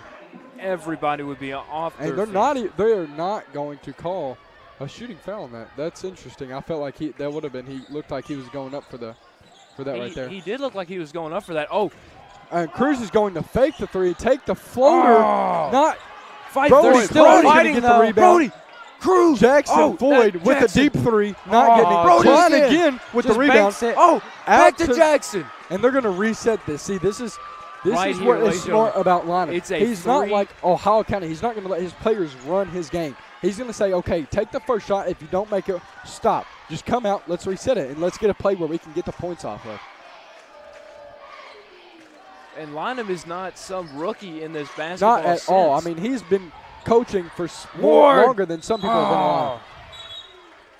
And they're going to call a foul on there number we 14, go. Parker Ladies and Culbertson. gentlemen, Push off. clap that one up. There we go. It's going to be Cougar basketball in a 3-point game.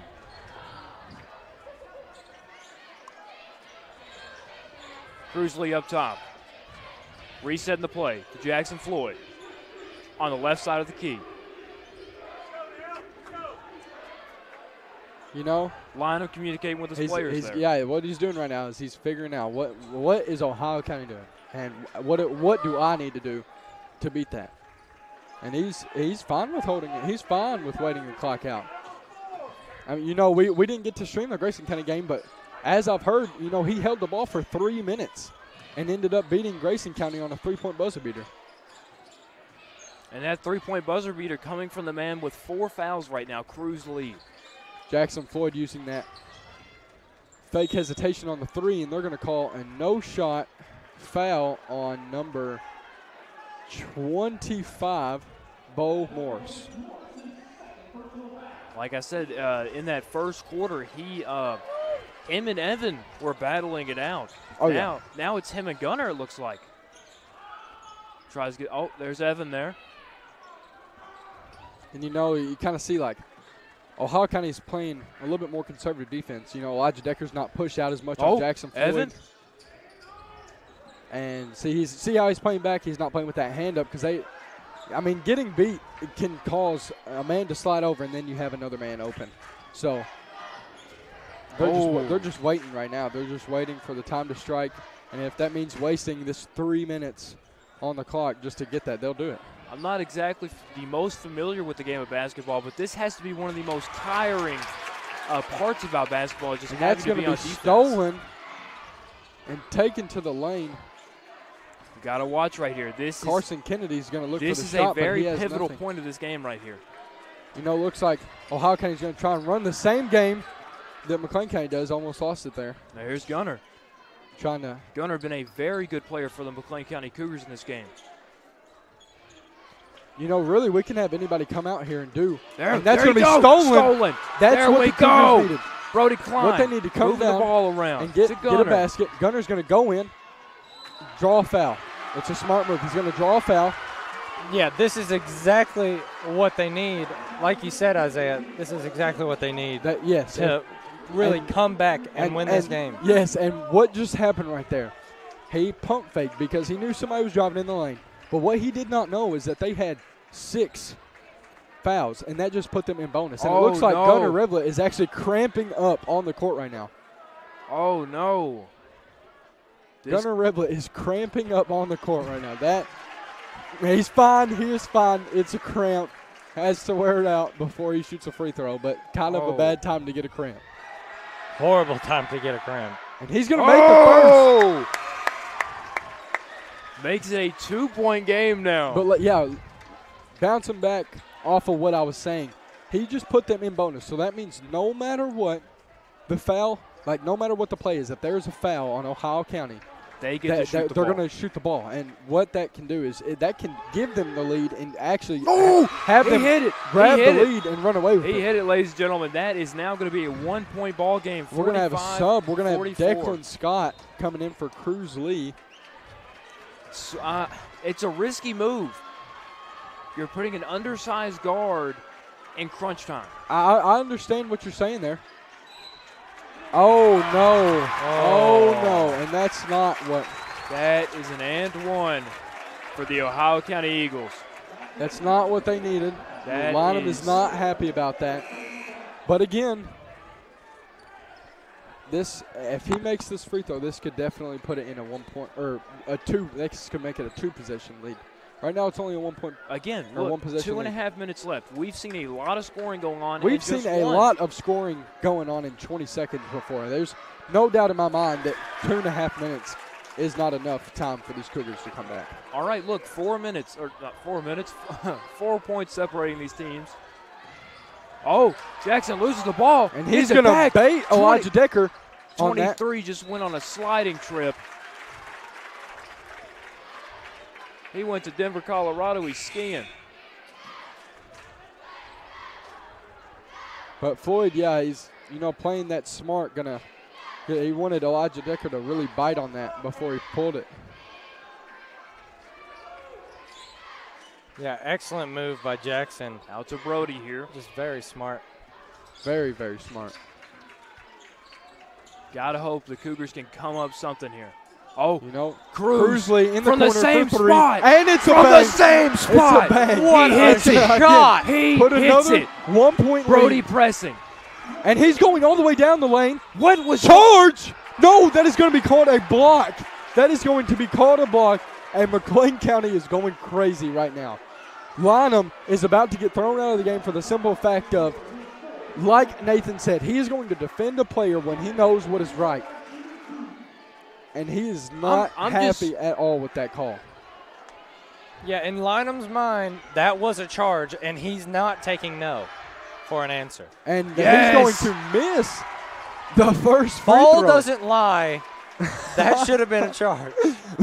Ball doesn't lie. If he misses this one, the ball for sure doesn't lie. We will see. We will see. And it does a little bit. Let's say that. It was a half-truth. We'll call it that, ladies Let's and gentlemen. see. The ref might have been thinking Evan wasn't set up, or he might have moved when the charge came. Charges can be called as blocks if you fall down a little too early. And Klein's going to take that, and he's going to get fouled. And you see, that's the smart play about Brody. If he knows I'm not going to get this layup, I'm going to get blocked, he's going to throw his hands into the arms of the defender to draw the foul.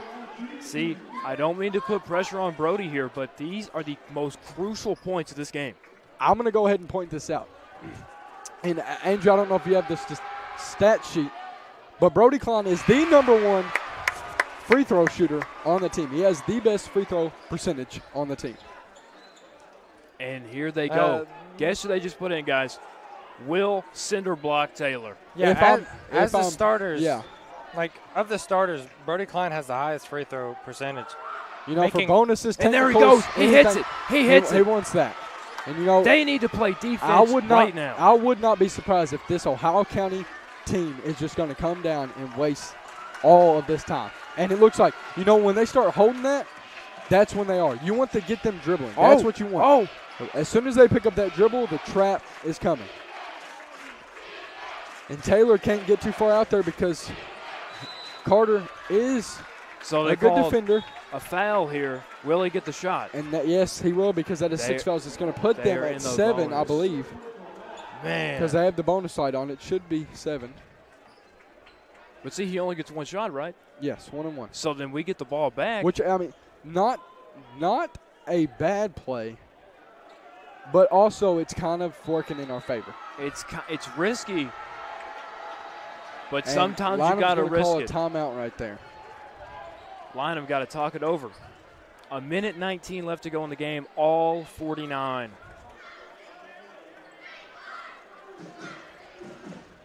Isaiah, Andrew, this has got to be the most clutch game, close game. I want to, kind of focus on this, but first game back commentating, if I'm correct, Yep. This couldn't be a better debut for this sports network. There could not be a better game. Win or lose here, everything was left on the table with these teams. For sure.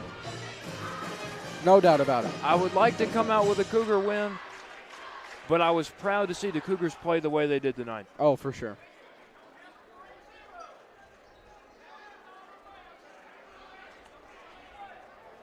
And you can hear Lonham down there screaming $1 million layups. That is one of his quotas that you could say is, he says a 5-cent shot. Anything that you think can be contested of $1 million layup, which is a wide open layup. Which one are you taking? Oh. And this is going to be to make it a 1 point. Carter Young at the line. He's been one of the most for 1-1 big threats for Ohio County in this game from deep. And we will see how this is about to unfold. And he's going to make the first one. He makes it, man. It's just free throws. I mean, I feel like. All righty. And what this is good right now, Lonham's clutch time is anything under 2 minutes. That is his clutch time. So what this is going to do, miss or make, and it's going to be a miss, which is what we wanted. Miss or make. This is Lonham's clutch time. This is where he is the smartest. 1 point game. 50-49. McLean County needs a 2 or a 3. He loves the waiting game. He loves the waiting game. I can imagine Lonham is going to try to give Ohio County as little time to score as possible. Not only that, but if any time, if he can sit there and hold this ball and run this clock out, he's going to do it. He does not. And that's going to be an easy ball by Gunner. Gunner hits it. The clock is running. 51-50. The clock is running. Here, 34 seconds left to go in the fourth, and we are up 1. 14 Culbertson driving in. He's going to lose the ball, and that's going to go to McLean. Cougar ball. Cougar ball, ladies and gentlemen. This is what I want. What I was just saying. Coach Darren Lonham has no problem with winning by 1. That is why this is Darren Lonham Arena. He has no problem with winning by 1. Winning to him is winning. He does not care if he wins by 20, if he wins by 1, if he wins by however. If he wins by forfeit, a win is a win. This is completely out of context, but I thought it was pretty funny. I hope we don't have any Falcons fans watching because there's 28.3 seconds left. Anyway, let's back to the game. But yeah, he is very good at wasting time. Very good. And so are his players. Lonham, he can set up a play. But it's just like the old saying, you can lead a horse to water, but you cannot make it drink. It is up to the players to run the play and run it correctly and win this game. Lonham will lead them in the right direction, but can they finish? And I believe they can. Like I said, 28.3 seconds left to go in the game. We hold a 1-point lead, ladies and gentlemen. Can we keep it? That is the question. We've been talking about everybody's strong point. This is Lonham's. Clock management is Lonham's strong point. He knows exactly what to do, no matter if he's down or if he's up. If there is time on the clock, he knows exactly how to work it out. And that might just, being a math teacher might help with that. Who knows? But I'm telling you, clock management is his strong point. He knows exactly what to do and how to do it. He knows his X's and O's. What can we say? And Jackson looking for the foul. That took a minute for the foul to come in. It did. It kind of makes you question, are they going to call it, or are they going to call a 5-second violation, or what? Oh, and Gunner appeared to lose his shoe.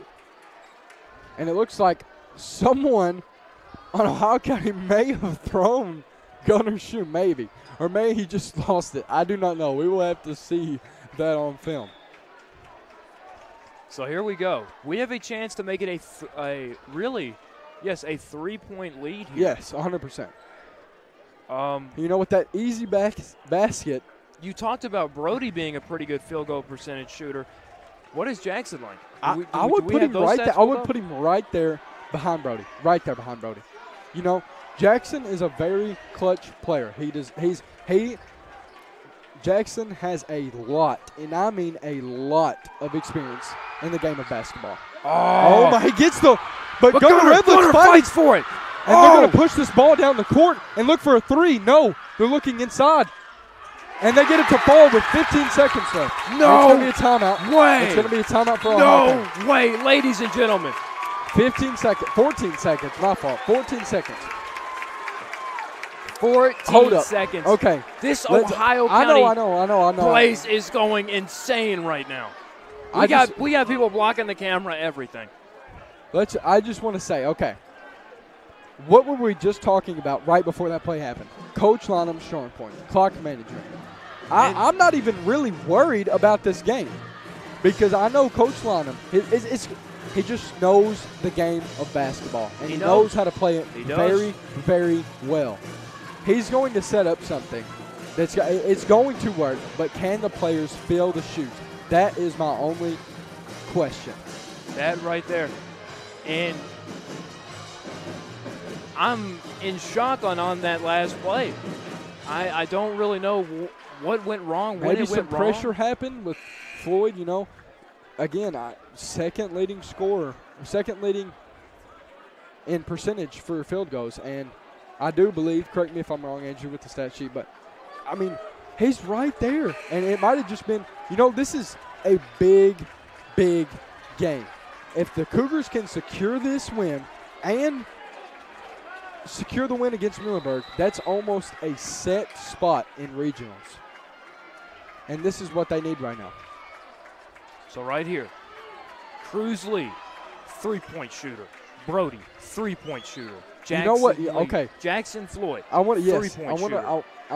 I'm gonna not argue with that, but also point out we don't need a 3 right now. What we need is a basket. Period. End of story. No matter what it is. So what they're gonna do is everything they can to get a basket, no matter what it is. And Brody! Klein's gonna take a deep 3, and it's not gonna fall. And that's gonna be game, folks. That's gonna be game. That's game. And that is game, ladies and gentlemen. The Cougars had it. I mean, something could happen in 1.5 seconds. A missed free throw and a crazy full-court shot. But, the Cougars, they have played their heart out. They have. Compared to the game that they had at Ohio County. And like I have said, McLean County put everything on the court tonight. I agree. Even if it comes out an L, Brody put it all out there. Gunnar put it all out there. Evan put it all out there. All of them did. Even, like I said, 6th, 7th player off the bench, Declan Scott and Will Taylor. They came in and they did their part. They all put it on the line, and they all came to play tonight. And Ohio County just happened to hit a couple more shots than we did. And a little bit of luck. A missed shot right there by Brody Klein. He had 2 already earlier in the game. But other than that, this was just it is what it is. The way this game unfolds. What happened has happened. You can't change it. No, you cannot. So we got to move on to the next game. Some of these players like Floyd may think, I missed a free throw. You cannot focus on that. What you have to focus on, what happened earlier in the game to give Ohio County such a lead. And, I really do. I think if that lead wouldn't have been there, I think this game would have been a whole lot closer. Would have been if not. Ohio County, they held a solid 5-point lead for most of the game. They did. We're right and here. This is a 1-point game. Anything can happen in the game of basketball. Anything.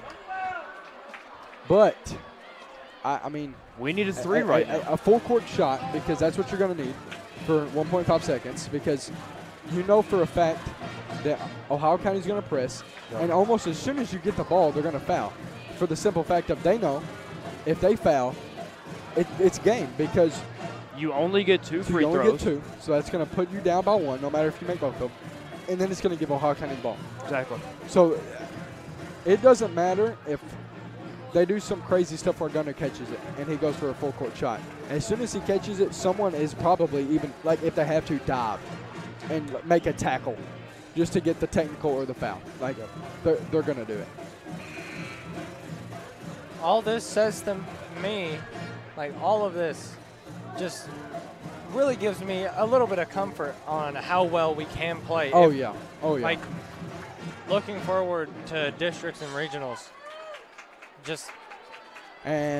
But not going with a man press, but going with more of a zone press.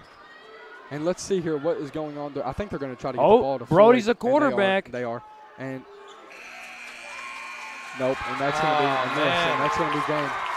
You know, it is what it is. This is, I mean, it happened. It happened. What has happened has happened. These boys played their hearts out. They played the best ball that they possibly could against, I'm going to say it, the best team in the region right now. You know, Ohio County beat us, beat Muhlenberg, beat Catholic. They really beat are. Catholic by 10. By 15. 15. And they only beat us by 3. This team, this Cougars team, has potential to win regionals. It does. But what they have to get through first is districts, and that's always going to be the question. Can they make it through districts to get to regionals? And I think they can. And, you know, going up against the number 1 team in the region, they played one heck of a game. But this has been your sports network bringing you the doubleheader of the Lady Cougars and the Cougars versus the Lady Eagles and the Eagles. Versus the Cougars. I'm Nathan Johnson. I'm Andrew Stanley. And I'm Isaiah Argun. Tune in next time. Until then, see you around.